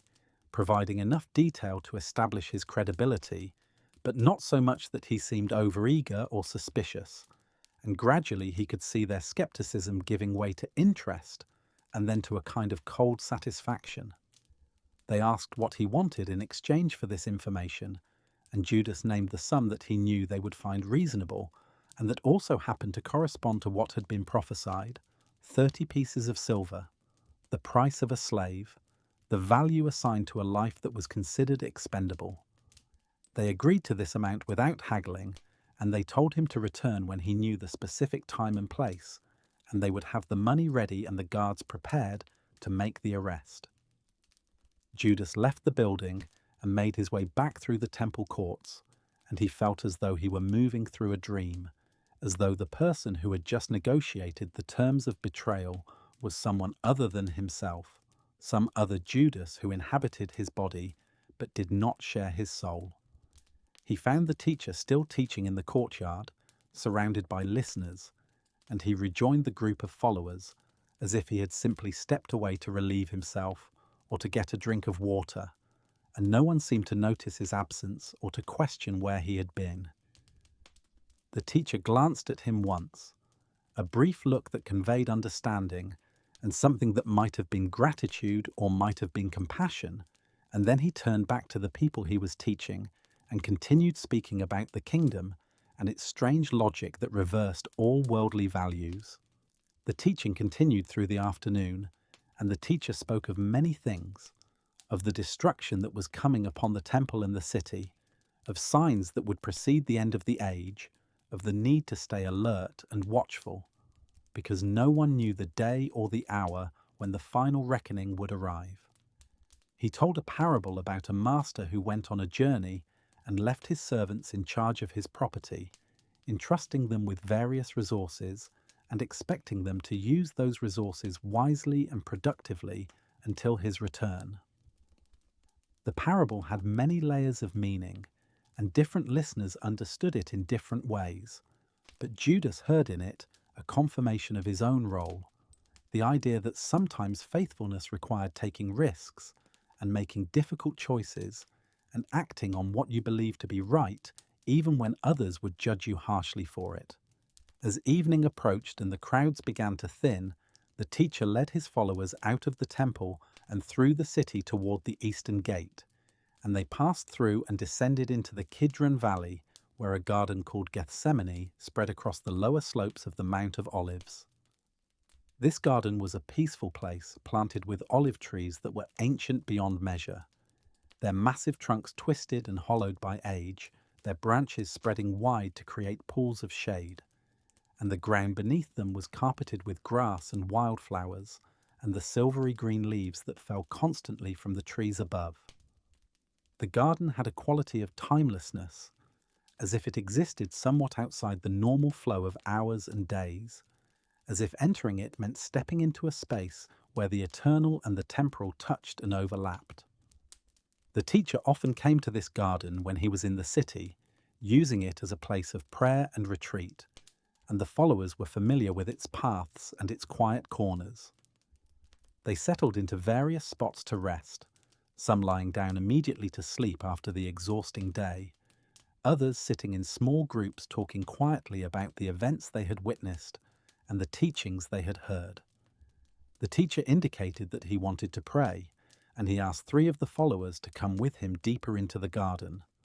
Peter and James and John, and he asked the others to wait and to keep watch, though he did not specify what they should be watching for or what they should do if they saw anything concerning. Judas remained with the larger group, sitting with his back against one of the ancient olive trees,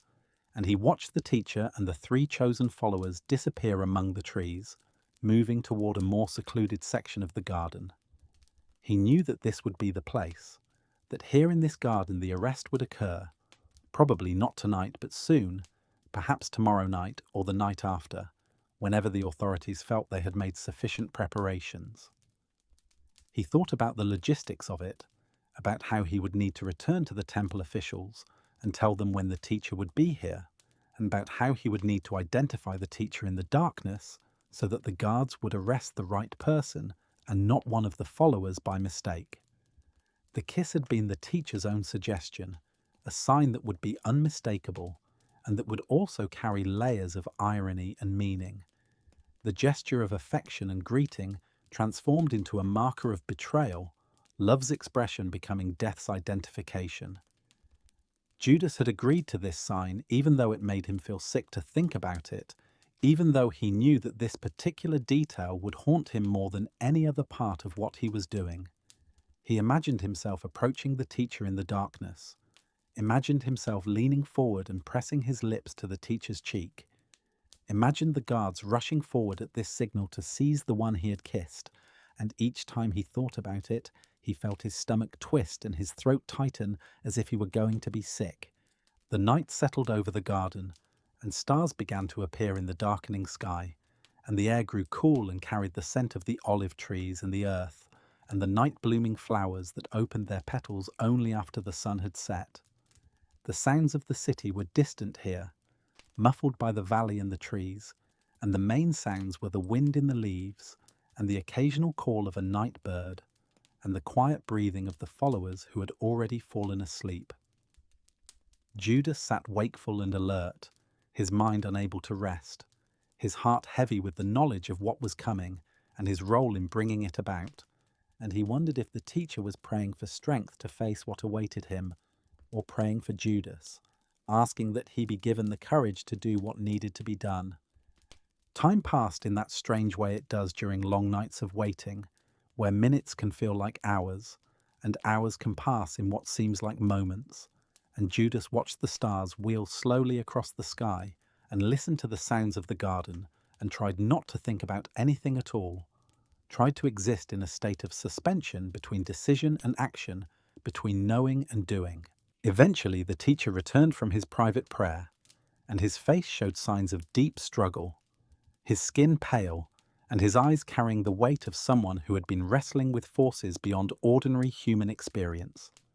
He woke the 3 followers who had accompanied him deeper into the garden, and Judas could hear his gentle rebuke that they had fallen asleep when he had asked them to watch with him, and there was in his voice not anger, but a kind of sad understanding, an acknowledgement of the weakness of human flesh and the difficulty of staying alert when the body craves rest.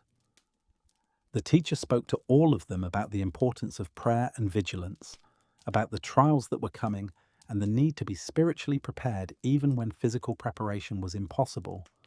And then he suggested they return to the city for the night, to the upper room where they could rest more comfortably than on the hard ground of the garden.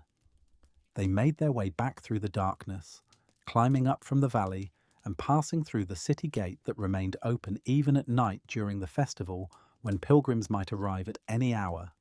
And the streets were quieter now, but not empty, with small groups of people still moving about, and occasional patrols of Roman soldiers maintaining order with their presence and their readiness to use force if necessary. The upper room welcomed them with its familiar space, and they settled in for sleep, and this time even Judas managed to drift off for a few hours, exhaustion finally overcoming the churning of his thoughts. His dreams were fragmentary and disturbing, images of gardens and silver coins, and faces that looked at him with expressions of love and betrayal all mixed together, and he woke several times during the night with his heart pounding before falling back into fitful sleep. The next day followed a pattern similar to the previous one, with the teacher returning to the temple to teach and drawing crowds that grew larger and more enthusiastic as word spread about his wisdom and his willingness to challenge the authorities. The religious leaders came again to question him, and this time their inquiries were more pointed and more hostile, trying to trap him into statements that could be interpreted as blasphemy or sedition. The teacher responded with parables that indicted them indirectly, stories about tenants who killed the messengers sent by the vineyard owner, about wedding feasts where the invited guests refused to come and were replaced by anyone who could be found on the streets, about servants who were faithful and servants who abused their authority when the master was away. These parables were transparent enough that everyone understood who was being criticized, and the religious authorities grew increasingly angry but also increasingly cautious, for they could see that the crowds were largely on the teacher's side, and that any attempt to arrest him in public would likely spark exactly the kind of riot they were trying to avoid. They withdrew to confer among themselves, and Judas knew they would be discussing options and making plans, and he felt the machinery of events grinding forward toward its inevitable conclusion. He waited for the right moment to slip away again, to return to them with the specific information they needed, but he wanted to time it carefully, to ensure that everything unfolded in the way the teacher had indicated it should. Late in the afternoon, as the teaching was winding down and people were beginning to disperse for their evening meals, a woman approached the teacher with a question about the resurrection, about what happened to people after death, and whether the relationships and identities they had in this life continued into whatever came after. The teacher's answer was lengthy and nuanced, speaking about the transformation that occurred in the passage from one state of being to another, about how the categories that applied to earthly life did not necessarily apply to the life beyond, about how the divine was not a God of the dead, but of the living. For all live to the divine, even if they appear dead to human eyes. Judas listened to this teaching with particular attention, for it touched on questions he had been carrying himself, questions about what would happen to him after his death, whether he would be judged and condemned for what he was about to do, or whether somehow in the larger accounting there would be recognition of his intention and his sacrifice. The teacher had promised him honor in the realm beyond this one, but sitting here in the temple courtyard surrounded by people who had no idea what he was planning, that promise seemed distant and theoretical, while the shame and guilt he already felt were immediate and visceral and impossible to escape. He wondered if the woman who had asked about resurrection had any sense of how soon these questions would become urgent and practical rather than merely philosophical, how soon there would be a death to mourn and a resurrection to hope for or doubt. As evening approached once more, the teacher gathered his closest followers and told them that he wanted to celebrate the Passover meal with them, that he had made arrangements for a room where they could observe the festival together in the traditional way. He sent 2 of the followers ahead to prepare the space and to make sure everything needed for the meal would be ready, and then he led the rest of them through the city to a house in the upper part of town where a large furnished room had been set aside for their use. The room was spacious and well appointed, with cushions arranged around low tables and lamps already lit against the coming darkness, and the 2 followers who had gone ahead had done their work well, laying out the elements of the Passover meal in the prescribed order. They reclined around the table as the night deepened outside, and they began the ancient ritual that commemorated their ancestors' liberation from slavery in a foreign land, the story of plagues and judgment, and the marking of doorways with blood so that death would pass over the houses of the faithful. The teacher led them through the traditional prayers and readings, but he also added words of his own, speaking of a new covenant that would be sealed not with the blood of lambs, but with his own blood, of a deliverance that would be not from political oppression, but from the deeper bondage of fear and death and separation from the divine. The followers listened with varying degrees of comprehension, some understanding that he was speaking of his coming death, and others still thinking in terms of metaphor and symbol rather than literal reality. When the teacher took the bread and blessed it and broke it, saying that this was his body given for them, Judas felt the words pierce him like a blade, for he understood with terrible clarity that he was the instrument by which this body would be given, that his actions would be the mechanism through which the teacher's physical form would be broken. When the teacher took the cup of wine and said it was his blood of the covenant poured out for many, Judas tasted ashes in his mouth even as he drank, knowing that he was drinking a symbol of the blood he would cause to be spilled.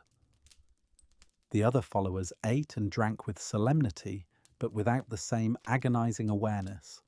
and Judas envied them their ignorance, even as he knew it was temporary, that soon enough they would all understand exactly what had been at stake in this final meal together. The teacher spoke about betrayal, saying that one of them would hand him over to the authorities, and the followers reacted with shock and confusion, looking at each other and asking who it could possibly be, each one questioning whether he himself might be capable of such a thing without knowing it. Judas asked the same question as the others, "Surely not I?" And the teacher looked at him with eyes full of knowledge and sadness, and said quietly, "You have said so." Words that confirmed what Judas already knew, but that still struck him with the force of finality, the point of no return clearly marked and clearly crossed. The teacher told Judas to do what he was going to do quickly, and some of the other followers thought he was being sent to buy something for the feast or to give money to the poor, for they still could not imagine that one of their own would betray the teacher they all loved.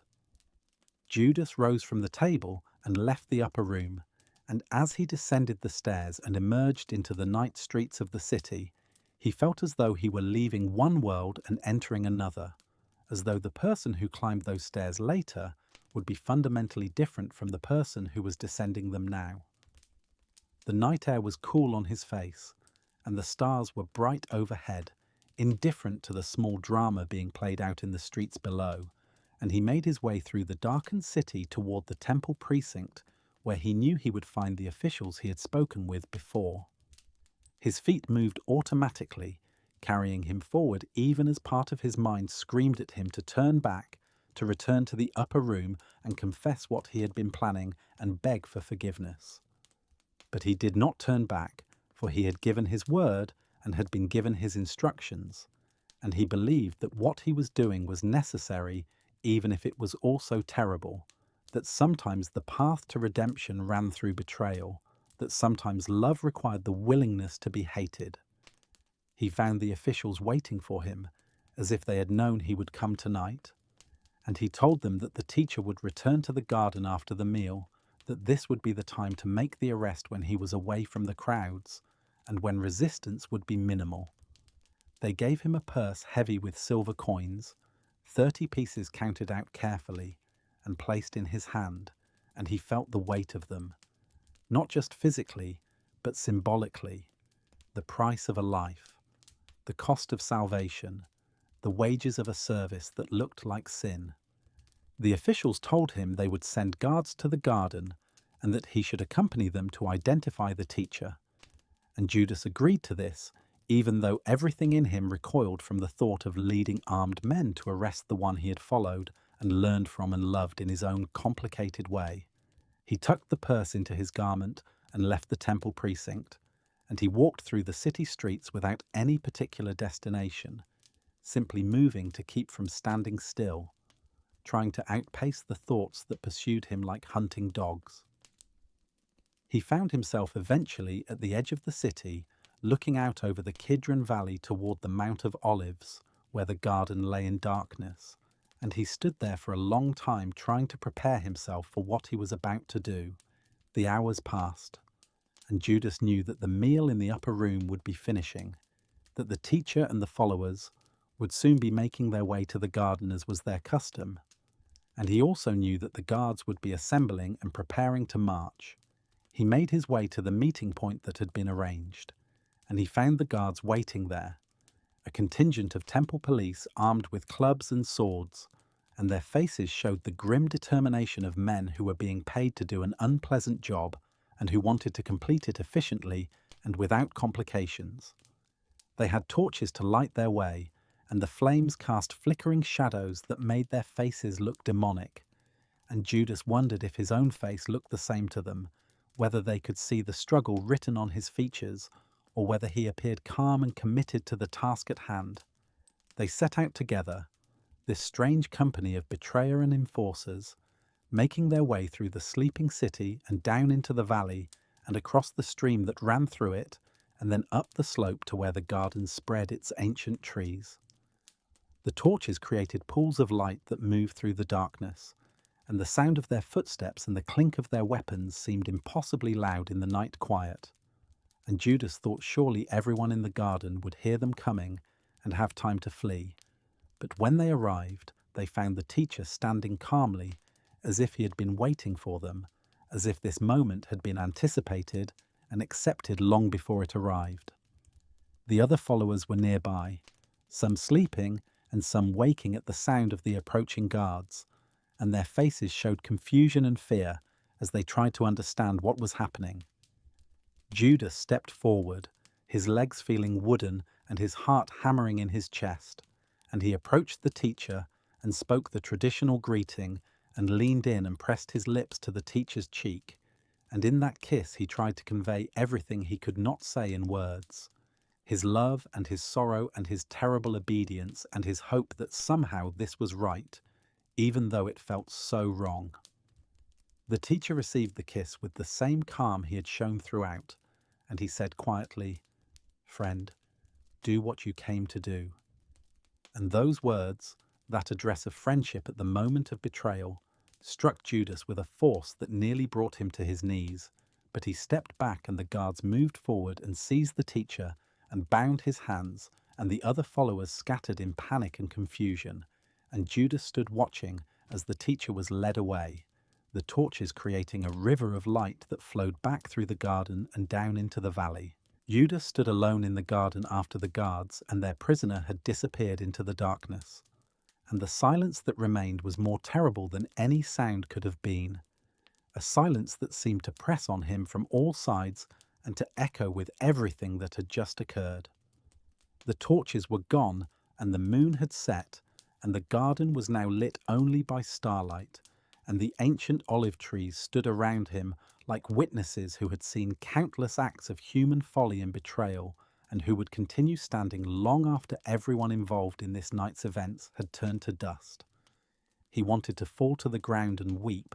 wanted to tear his garments and cover his head with ashes, wanted to undo what had been done, but he knew that time moved only in one direction, and that the kiss could not be taken back, and that the wheels he had set in motion would continue turning regardless of his regrets. He began walking without knowing where he was going, his feet carrying him away from the garden and back down into the valley, and he crossed the stream again and climbed the opposite slope toward the city walls, and the guards at the gate looked at him with indifference and let him pass. Just another person moving through the night for reasons that were his own business. The streets were nearly empty now, only a few people still about, mostly those who had no homes to sleep in, or those whose business required them to be awake when others slept. And Judas moved among them like a ghost, neither fully present nor fully absent, existing in some liminal space between the person he had been and the person he was becoming. He found himself walking toward the house where they had eaten the Passover meal, climbing the stairs to the upper room, and when he entered he found it empty except for the remains of the meal still scattered across the tables, the bread torn into pieces, and the wine cups sitting where they had been left, and the sight of these remnants felt like a physical blow. He sat down in the place where he had reclined during the meal, and he reached out and touched one of the bread fragments, thinking about how the teacher had said this was his body, and now that body was in the hands of people who would hurt it and humiliate it and eventually destroy it, and Judas had been the one to make that possible. The purse of silver coins sat heavy against his body where he had tucked it into his garment, and he pulled it out and opened it and poured the coins onto the table, counting them, even though he knew exactly how many there were, 30 pieces of silver gleaming dully in the lamplight. He picked up one of the coins and turned it over in his fingers, feeling its weight and its coldness. And he thought about what could be purchased with 30 pieces of silver. How many meals for hungry people? How many blankets for those who slept in the cold? How much medicine for the sick? And he thought about how instead this money had purchased a life, had bought the cooperation of a disciple in the destruction of his teacher. He sat there for a long time, perhaps hours, watching the lamps burn lower and the shadows grow longer, and his mind moved through the events of the past days and weeks and months, trying to find the moment when he could have chosen differently, when he could have refused the role that had been offered to him or demanded to him or that he had accepted. But he could not identify such a moment, for it seemed to him now that the whole trajectory had been inevitable from the beginning, that from the first time the teacher had looked at him and invited him to follow, the path had been leading to this garden and this betrayal and this terrible fulfillment of purpose. He wondered if he had ever truly had a choice,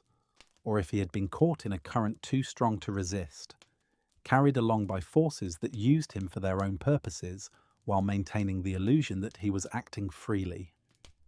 As the first light of dawn began to show through the windows, Judas heard sounds from the street below, voices speaking in urgent tones,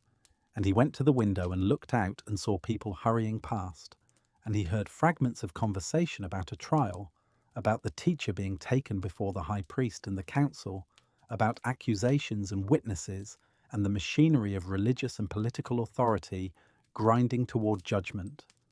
He left the upper room and went down into the street and allowed himself to be carried along with the flow of people who were moving toward the place where the trial was being held. And he found a spot at the edge of the crowd where he could observe without being noticed, where he could witness what his actions had set in motion. The proceedings were chaotic and clearly predetermined, with witnesses giving contradictory testimony and the religious leaders pressing for a conviction even when the evidence was flimsy and the legal procedures were being ignored or twisted. Judas watched as the teacher stood silent through most of it, refusing to defend himself or to play the game that his accusers were trying to trap him in. And there was about him a dignity that contrasted sharply with the frantic energy of those who were trying to destroy him. When he did speak, it was to affirm his identity and his mission, to claim a status that his accusers considered blasphemy, and Judas could see them seize on these words with satisfaction, as if they had finally gotten what they needed to justify what they had already decided to do. The trial moved from the religious authorities to the Roman governor, for under the occupation the local leaders did not have the authority to execute anyone and had to obtain Roman approval for a death sentence. Judas followed the crowd as the teacher was led through the streets to the governor's residence, and he watched as the case was presented to Pilate, the Roman official who represented the emperor's power in this region and who had a reputation for brutality and for caring nothing about the local religious disputes that constantly roiled the territory under his control. Pilate seemed uninterested in the whole affair and tried several times to deflect the case or to find a way to release the prisoner without causing a riot. But the religious leaders had roused the crowd and were demanding execution, and Pilate eventually gave in to their pressure, washing his hands in a symbolic gesture that was supposed to indicate he took no responsibility for what was about to happen. Judas felt his stomach twisting as he watched this progression, seeing how the teacher was being passed from one authority to another, how each was using him for their own purposes, the religious leaders to eliminate a threat to their power, and the Romans to maintain order by satisfying the demands of the local population. He thought about how he fit into this machinery, how his betrayal had been the spark that ignited this sequence, but how the fuel had already been there waiting, the fear and the jealousy and the lust for control that made people destroy what they could not own or understand. He wanted to step forward and stop it all, to confess that he had been wrong, to take back his betrayal and offer himself in the teacher's place. But he knew it was far too late for such gestures, that the momentum was unstoppable now. The sentence was pronounced: death by crucifixion, the Roman method of execution that was designed not just to kill but to terrorize, to make an example that would deter others from challenging the empire's authority. Judas followed at a distance as the teacher was led away to be flogged, and he heard the sounds of the beating even though he could not bring himself to watch it directly, the crack of the whip and the grunts of the soldiers, and the gasps of pain from the victim. And each sound felt like it was landing on his own back, his own flesh being torn by the consequences of his choices. When the teacher emerged from this torture, his body was marked with blood and bruises, and the soldiers had mocked him by putting a purple robe on him and pressing a crown made of thorns onto his head, turning his claims of kingship into a cruel joke. The walk to the place of execution was slow and agonizing, for the teacher had to carry the heavy wooden crossbeam on his shoulders, already weakened by the beating and the sleepless night and the accumulated stress of the past days. The route led through the city streets to a hill outside the walls, a place where executions were regularly conducted and where the crosses stood as grim reminders of what happened to those who challenged Roman authority. Judas walked in the crowd that followed, unable to tear himself away, even though every instinct told him to flee, to run far from this place and never look back. And he saw how some people wept, and some people jeered, and some people simply watched with the blank curiosity of those observing a spectacle that did not directly affect them. At the place called Golgotha, the soldiers nailed the teacher to the cross, driving spikes through his wrists and feet, and then lifting the cross upright and dropping it into the hole that had been prepared for it. And the teacher cried out in pain, but then fell silent, hanging there under the sun that climbed higher in the sky and beat down on the dying men without mercy. 2 criminals were crucified alongside him, one on either side, and the soldiers sat at the base of the crosses, gambling for the teacher's clothing, and people passed by shouting insults and challenges, telling him to save himself if he was really who he claimed to be, and the religious leaders stood watching with satisfaction, seeing the elimination of a problem they had been trying to solve for months. Judas found a place some distance away where he could see without being too close, and he sat on the ground and watched as the hours passed, and the teacher's strength slowly ebbed, his breathing becoming more laboured and his body sagging against the nails that held him to the wood. He heard the teacher speak occasionally, words that carried across the distance, forgiving those who were executing him, promising paradise to one of the criminals who hung beside him, calling out to the divine in a voice that mixed anguish with trust. Judas listened to these words and felt them cutting into him more painfully than any whip, for they demonstrated a capacity for love and forgiveness that he could not imagine extending to himself, a grace that seemed to encompass everyone except the one who had made this moment possible. As the afternoon wore on, darkness came over the land, even though it was not yet evening, an unnatural darkness that made people nervous, and that seemed to signal that something significant was happening, that this was not just another execution, but an event that was tearing at the fabric of reality itself. Judas sat in this darkness and felt it as a physical presence, as if the light had withdrawn in horror at what was being done, and he pulled his cloak around himself and shivered despite the warmth of the day. He could hear the teacher's breathing from where he sat, ragged and struggling, and he counted each breath and wondered how many more there would be, how much longer this agony would continue before death brought its bitter release. Finally, as the 9th hour approached, the teacher cried out in a loud voice, words from an ancient psalm about being forsaken, about feeling abandoned by the divine presence that had been his constant companion, and then he said more quietly that it was finished, that the work was complete, and with those words he breathed his last, and his head fell forward onto his chest, and he was gone. The darkness lifted then, and the sun emerged again, and there was an earthquake that shook the ground and split rocks and made everyone cry out in fear. And even the Roman centurion who had supervised the execution said that surely this had been a righteous man, that surely this had been someone special who had been killed unjustly. Judas stood up and looked at the body hanging lifeless on the cross, and he felt something break inside himself, some final cord that had been holding him together, snapping under the weight of what he had witnessed and what he had caused. He turned away and began walking, not back toward the city but out into the countryside, away from everything and everyone, driven by a need to be alone with what he had done and what had been done. He walked for hours without paying attention to where he was going,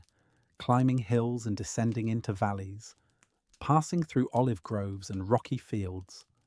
and the purse of silver coins bounced against his side with each step, a constant reminder of the price that had been paid and the price that had been exacted. As evening approached and the light began to fade, Judas found himself in a desolate place where twisted trees grew from rocky soil and the wind made sounds like voices crying out in anguish. He took the purse from his garment and opened it and poured the 30 pieces of silver onto the ground, and they fell with small clinking sounds and lay there gleaming in the last light of the day, and he looked at them with hatred and disgust and a grief so profound that it felt like drowning. He picked up the coins one by one and threw them as far as he could, scattering them across the rocky ground where they would eventually be found by travellers, or covered by wind-blown soil, or simply lie there until they corroded and dissolved back into the earth from which they had been mined. But throwing away the silver did not ease the burden he carried, did not change what had happened or absolve him of his role in it, and he stood there in the gathering darkness and knew that he could not continue living with this knowledge, could not wake up tomorrow and the day after, and all the days to come carrying the weight of having betrayed the one person who had trusted him completely, who had known what he would do and had loved him anyway. The night came fully, and the stars emerged one by one, the same stars that had shone on the garden where he had kissed the teacher, the same stars that had watched humanity's follies and triumphs for ages beyond counting. And Judas looked up at them and felt their indifference as a kind of judgment, as if they were saying that what happened to one person in one moment was nothing compared to the vast sweep of time and space in which they moved. He found a twisted tree that grew at an angle from the rocky hillside, its branches reaching out over a drop into darkness below. And he looked at that tree and thought about how easy it would be to end the pain that consumed him, to step out into emptiness and let gravity have its way, and find in death the peace that eluded him in life. But even as he thought this, he hesitated, for the teacher had spoken about what came after death, about accountability and judgment, and the continuation of consciousness beyond the dissolution of the body. And Judas feared that death might not be an escape, but merely a transition to a different kind of suffering. He sat down at the base of the tree and leaned back against its rough bark, and he let his mind wander through memories of the time he had spent following the teacher, the conversations they had shared, and the places they had travelled, and the teachings he had heard. He remembered the teacher's kindness to outcasts and sinners, his willingness to eat with tax collectors and prostitutes, his insistence that the kingdom belonged to those whom the world dismissed as worthless or broken or beyond redemption. He thought about how the teacher had chosen him, Judas, knowing from the beginning what he would do, had included him in the inner circle and trusted him with responsibilities and spoken to him about mysteries that remained hidden from others. And this thought brought fresh waves of grief, because it meant that even the betrayal had been foreseen and somehow incorporated into a larger plan that Judas could not fully comprehend. The teacher had told him that he would be honored in the realm beyond this one, that his sacrifice would be recognized and valued. But sitting here in the darkness with the memory of the cross fresh in his mind, and the sound of the teacher's final cry still echoing in his ears. That promise seemed like mockery rather than comfort. What good was honor in some invisible kingdom, when here in this world his name would forever be synonymous with treachery, when mothers would use his story to warn children about the dangers of greed and disloyalty, when even those who understood the deeper purposes might still turn away from him in disgust at what he had been willing to do. He had agreed to become the villain in the story, to play the part that everyone would hate, and now that the role was complete, he found that he could not bear the weight of it, could not live with being the person he had chosen to become. He thought about the other followers and wondered where they were now,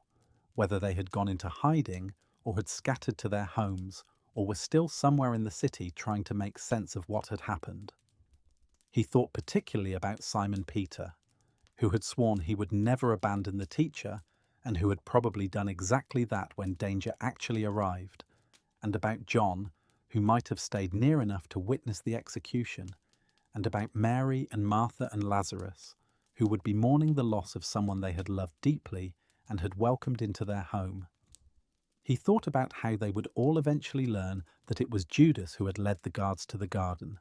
how they would react with shock and anger and incomprehension, how they would say they had always suspected there was something wrong with him, had always felt uneasy about his questions and his management of the money. The wind picked up and blew across the hillside, carrying with it the scents of the night, dust and dry grass, and the faint perfume of some flower that bloomed in darkness, and Judas pulled his cloak tighter around himself and felt the cold penetrating to his bones. He thought about warmth and comfort, and the simple pleasure of sitting by a fire with friends, sharing food and stories and laughter. And these ordinary joys seemed now to belong to another lifetime, to a person who had existed before the garden and the kiss and the silver and the cross. He wondered if he would ever feel warm again, if the chill that had settled into his core was something that would remain with him regardless of external temperature, a coldness that had to do with the soul rather than the body. As the night deepened toward that darkest hour before dawn, Judas found himself praying, though he was not sure to whom or for what, simply speaking into the darkness the confusion and pain and regret that filled him beyond bearing. He asked whether there could be forgiveness for what he had done, whether the teacher's words about the divine forgiving all manner of sins could possibly extend to include the sin of betraying the teacher himself, whether mercy could reach even to someone who had done what he had done knowing full well the consequences. He received no answer, or at least no answer that he could perceive, and the silence that met his prayers felt like a door closing, like a final judgment passed without words. He thought about the money changers in the temple whose tables the teacher had overturned, and he realized with bitter irony that he had become exactly what the teacher had condemned, someone who had turned sacred things into commercial transactions, who had put a price on what should have been priceless, who had treated relationship as commodity and love as something that could be bought and sold. The 30 pieces of silver that he had scattered across the hillside were not just the price paid for information about the teacher's whereabouts, but the symbol of his own corruption, the evidence that he had been willing to trade intimacy for currency, that he had valued silver more than the person who had trusted him with knowledge and responsibility and a kind of terrible love. The stars wheeled slowly across the sky, marking the passage of hours that felt both endless and too brief, and Judas watched them and thought about time and how it moved relentlessly forward, carrying everything with it, how moments accumulated into hours and hours into days and days into years, until finally a whole life had passed, and all that remained was what had been done and what had been left undone. He thought about the teacher's body hanging on the cross, probably still there unless someone had claimed it for burial, and he wondered what would happen to it, whether it would be given the dignity of a proper tomb or simply thrown into a common grave with the criminals who had died alongside him. And this uncertainty added another layer to his grief. As the first pale hints of dawn began to show in the eastern sky, washing the darkness with grey light that gradually revealed the contours of the landscape. Judas rose stiffly from where he had been sitting and looked around at the desolate place where he had spent the night. The twisted tree stood as it had stood for years, indifferent to his presence and his pain, its branches reaching out over the drop that fell away into shadows that the new light had not yet penetrated. He walked to the edge and looked down into the ravine below, where rocks jutted up at angles, and where anything that fell would be broken beyond recognition. And he thought that perhaps this was appropriate, that his body should be shattered as thoroughly as his spirit had been. He thought about the teacher's words to the criminal who had hung beside him on the cross, the promise of paradise, and he wondered whether such a promise could ever be made to someone like himself, whether there was any possibility of redemption for one who had betrayed innocence and love and trust. He thought about repentance and how it was supposed to involve not just feeling sorry, but actually turning around and going in a different direction. But what direction could he possibly go now? What path was available to someone who had done what he had done? The teacher was dead, killed by forces that Judas had set in motion, and no amount of regret or sorrow or changed intention could undo that fundamental fact.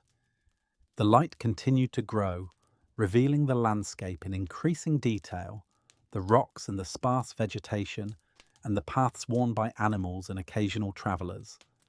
And Judas stood at the edge of the drop, looking out over the valley that spread below, and thinking about endings and beginnings, and the terrible finality of some choices. He remembered the teacher speaking about seeds falling into the ground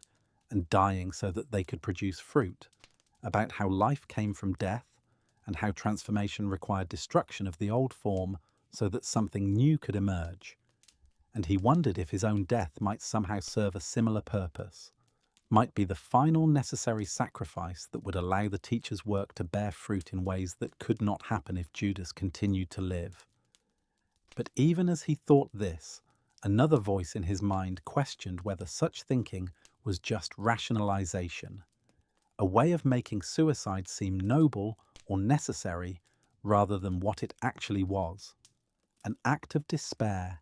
and a refusal to live with the consequences of what he had done.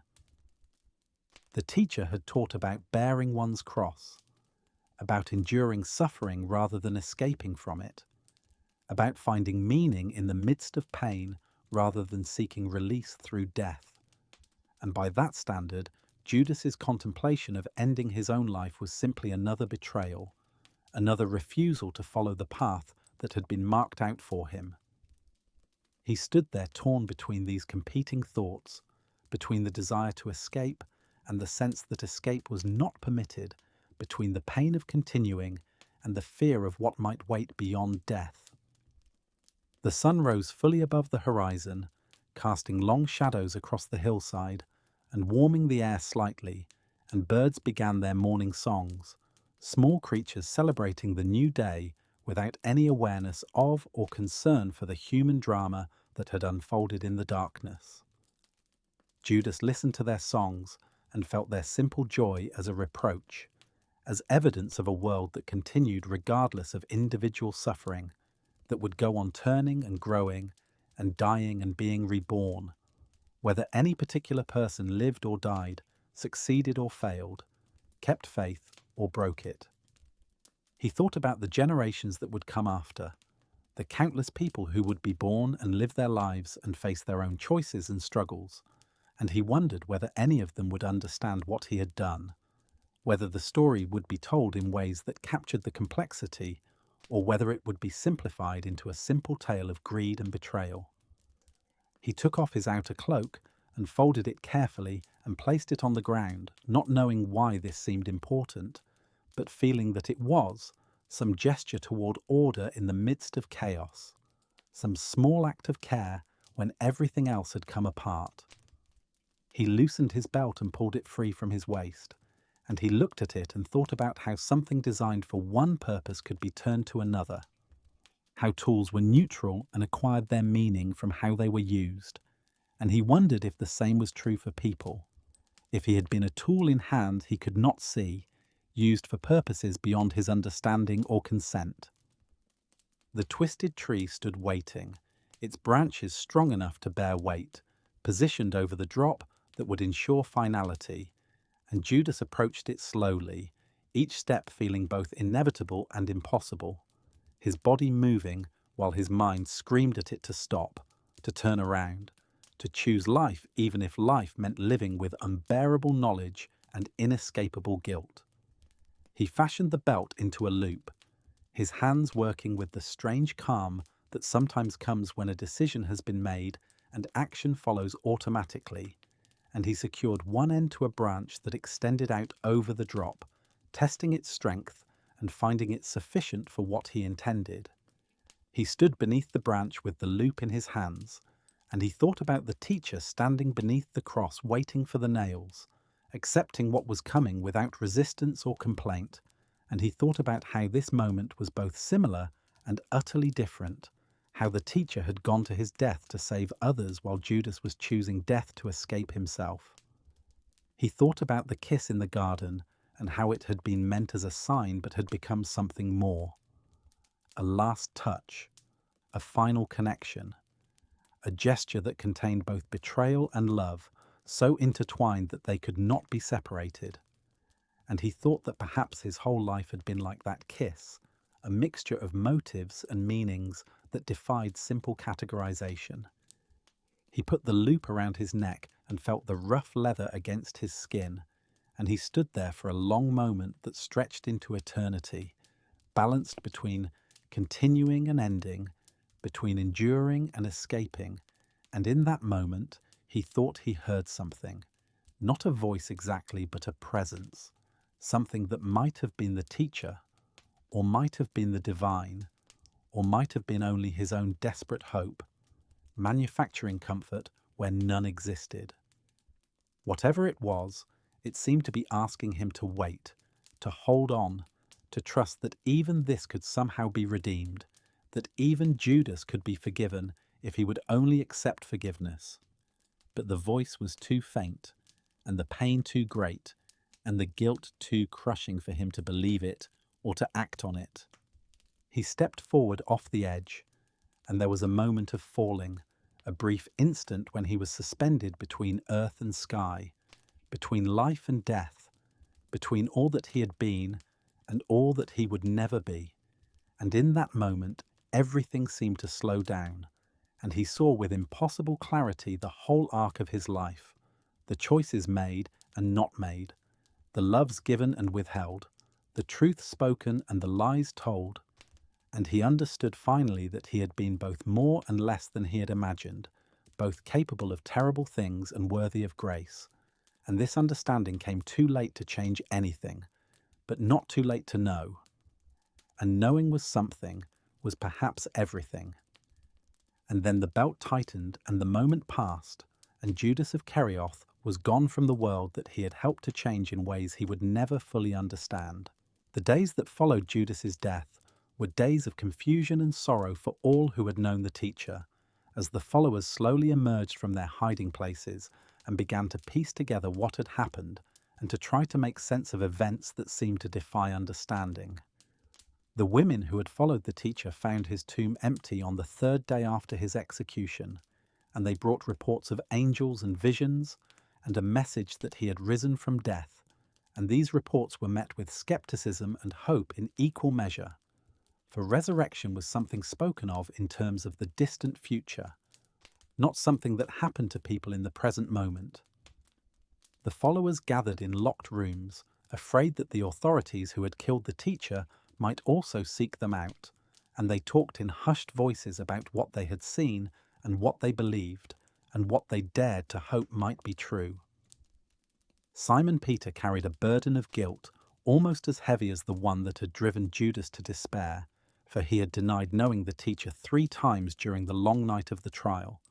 had chosen safety over loyalty, and had wept bitterly when he realized what he had done. But Peter remained among the living, wrestling with his failure, and eventually finding a way to accept forgiveness and to continue the work that the teacher had begun. And in the years that followed, he would become a leader among the followers, and would speak to thousands about the message he had received and the transformation he had witnessed. He sometimes thought about Judas and wondered what might have been different if Judas had stayed alive, if he had been willing to face the other followers and to ask for forgiveness and to discover whether mercy might extend even to betrayal. The other followers also carried their own forms of guilt, for they had all fled when danger came, had all abandoned the teacher in his hour of greatest need,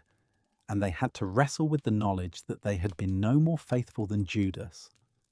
had been saved from his fate only by the accident of not having been chosen for his particular role. They gathered the stories about the teacher and began to tell them to others, and these stories spread across the land and beyond, carried by travelers and merchants and pilgrims who heard them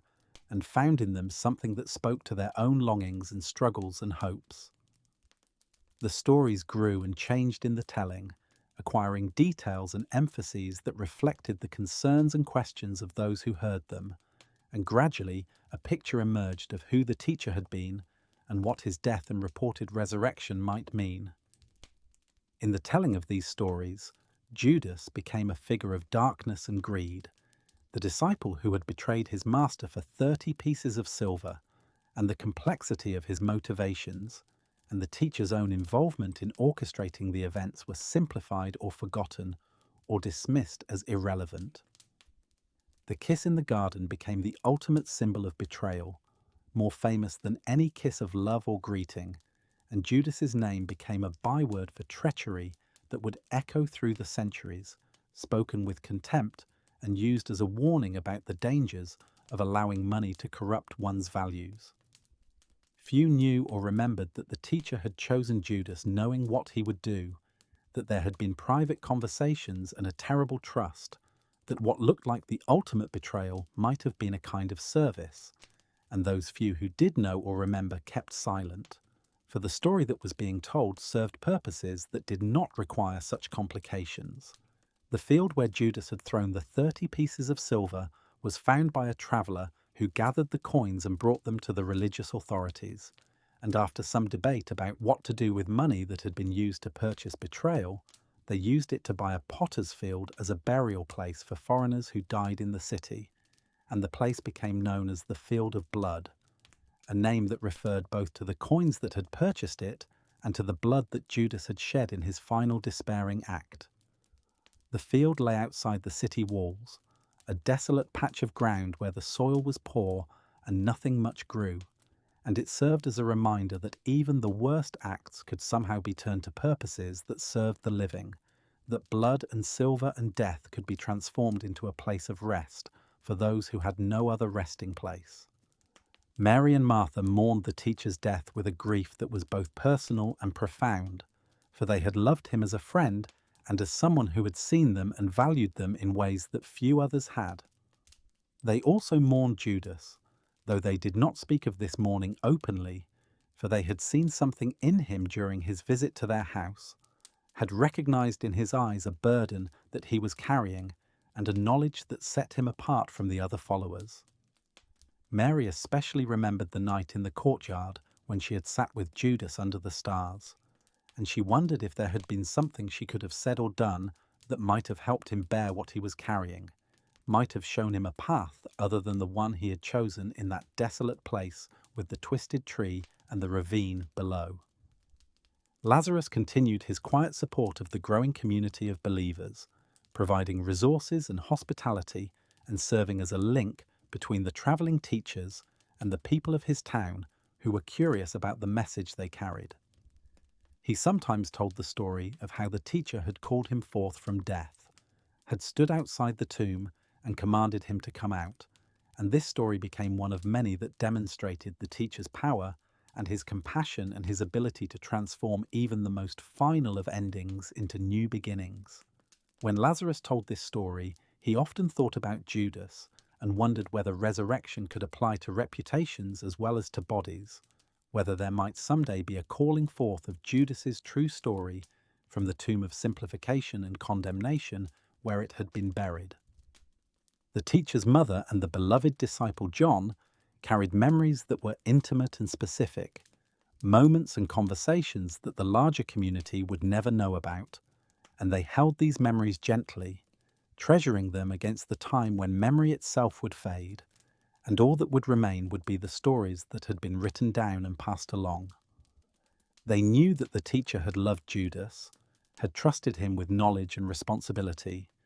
had called him friend even at the moment of the kiss, and they wondered about the nature of a love that could extend to someone who would cause such pain, that could encompass betrayal without ceasing to be love, and this wondering deepened their understanding of the message the teacher had taught. The years passed and became decades, and those who had known the teacher personally grew old and died, and the stories were written down in scrolls and later in books, and the community of believers spread across the world, taking the message to places the teacher had never visited, and to people who spoke languages he had never heard. The story of Judas remained a part of this larger story, always present as the shadow that gave definition to the light, the cautionary tale that helped others understand the stakes and the dangers and the cost of following a path that challenged the powers of the world. In some tellings he was purely villain, driven by greed and darkness, while in others there were hints of complexity, suggestions that his role had been more complicated than simple betrayal. But these hints were usually subordinate to the main narrative that needed a betrayer to make sense of the teacher's death. In distant monasteries and in quiet cells where scribes worked to preserve and transmit the texts, there were occasionally copies made of writings that had not been included in the accepted accounts, gospels and letters and testimonies that told the story from different angles and with different emphases. Among these was a text that bore Judas's name, a gospel that recorded conversations between him and the teacher about the nature of reality and the purpose of suffering and the role that he was being asked to play. This text spoke of Judas, not as betrayer, but as the disciple who understood most deeply, who was willing to sacrifice not just his life, but his eternal reputation to serve the teacher's mission, who accepted condemnation so that others might be saved, and it recorded the teacher's promise that Judas would be vindicated in the realm beyond this one, that his true service would be recognized and honored. This Gospel of Judas was read by few and believed by fewer, for it challenged the established narrative and complicated the simple moral lessons that most people drew from the story, and eventually it disappeared from circulation, buried in desert sands or hidden in jars, or simply discarded as heretical and dangerous. But the words it contained continued to exist somewhere in the realm of possibility, waiting for a time when they might be discovered again and read with new understanding, when the complexity it described might be recognized as truth rather than dismissed as fabrication or excuse. The text spoke of mysteries and secret teachings, of realms beyond the visible world, and of powers that operated according to logic different from earthly logic. And it portrayed Judas as someone who had glimpsed these deeper truths and had acted on them even at terrible cost to himself. The land where these events had occurred continued its existence through cycles of war and peace, occupation and independence, prosperity and suffering, and the places associated with the teacher's life became sites of pilgrimage and devotion, marked with churches and shrines and memorials. The garden called Gethsemane remained, its ancient olive trees still growing and bearing fruit, though whether any of them were the actual trees that had witnessed the betrayal was impossible to say, for olive trees can live for centuries and can send up new growth from old roots, and what looks like a separate tree might actually be a continuation of something ancient. Pilgrims came to the garden to pray and to remember, and they thought about the kiss and the arrest and the beginning of the end, and some of them spared a thought for Judas, wondering about his motivations and his fate, and whether there might be more to his story than the simple condemnation they had been taught. The place where Judas had died, the hillside with the twisted tree and the ravine below, was not marked or remembered, for no one had witnessed his final moments, and no one had thought to memorialize the spot where a traitor had taken his own life. The tree probably eventually fell or was cut down, and the ravine filled with debris, or was altered by earthquakes, or simply continued its existence unmarked and unremarked, and the exact location of Judas's death became one of the many small mysteries that time swallows without trace. But the significance of that death remained, a counterpoint to the teacher's death, a demonstration of the difference between dying in hope and dying in despair, between accepting suffering as meaningful and rejecting it as unbearable. In the realm beyond death, in whatever space or state exists for consciousness when the body has ceased to function, perhaps Judas found the honor and recognition that the teacher had promised him. Perhaps he discovered that his sacrifice had indeed been necessary and valuable, and that the condemnation of history was not the final word on his existence. Or perhaps he found only the continuation of his suffering, the eternal awareness of what he had done and what it had cost, the unending replay of the kiss and the silver, and the teacher's final cry from the cross. The living could not know which of these possibilities was true, could only hope or fear based on their understanding of justice and mercy and the nature of the divine, and different people came to different conclusions based on their own experiences and their own encounters with guilt and forgiveness. The teacher's message continued to spread and to change lives, to offer hope to the hopeless and community to the isolated, and meaning to those who struggled to find purpose in their existence. And this spreading and changing was possible because of the death that Judas had helped to bring about, because of the kiss that had identified the teacher in the darkness and had set in motion the sequence of events that led to crucifixion and reported resurrection. Whether Judas would be thanked for this or condemned for it depended on how one understood the relationship between human action and divine purpose, between what people chose and what was chosen for them, between freedom and fate. And these questions remained open, debated by scholars and mystics and ordinary believers who tried to make sense of a story that resisted simple interpretation. In the quiet of evening, when the day's work was done and people gathered around fires or lamps to share food and conversation and rest, the story of the teacher was told again and again, each telling slightly different, each emphasizing different aspects depending on who was speaking and who was listening and what questions needed to be addressed. Judas was always part of this story, the dark thread woven through the brighter ones, the reminder that even within the circle of the closest followers, there could be one who would betray, that trust could be broken and love could be weaponized, and that the path to redemption sometimes ran through the darkest valleys of human experience. And in telling this story, people were reminded to examine their own hearts, to recognize their own capacity for both faithfulness and betrayal, to acknowledge that the line between Judas and Peter, between the one who died in despair and the one who lived to lead, was perhaps thinner than anyone wanted to admit. The night deepened across the land, and stars emerged one by one, the same stars that had watched Judas's final hours and the teacher's death, and all the uncounted human dramas that had played out beneath their distant light, and in villages and cities people settled into sleep,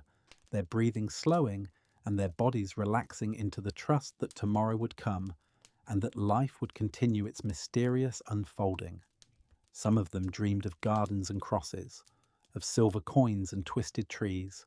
of kisses that meant betrayal and kisses that meant love, and in their dreams the boundaries between these things blurred and shifted,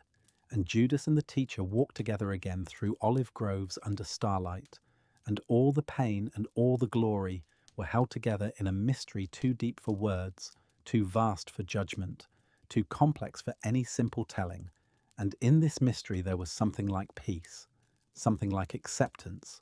something like the first stirrings of understanding that would take lifetimes to unfold, and that would, perhaps, extend even to the one who had been called betrayer, offering him too the possibility of rest at last.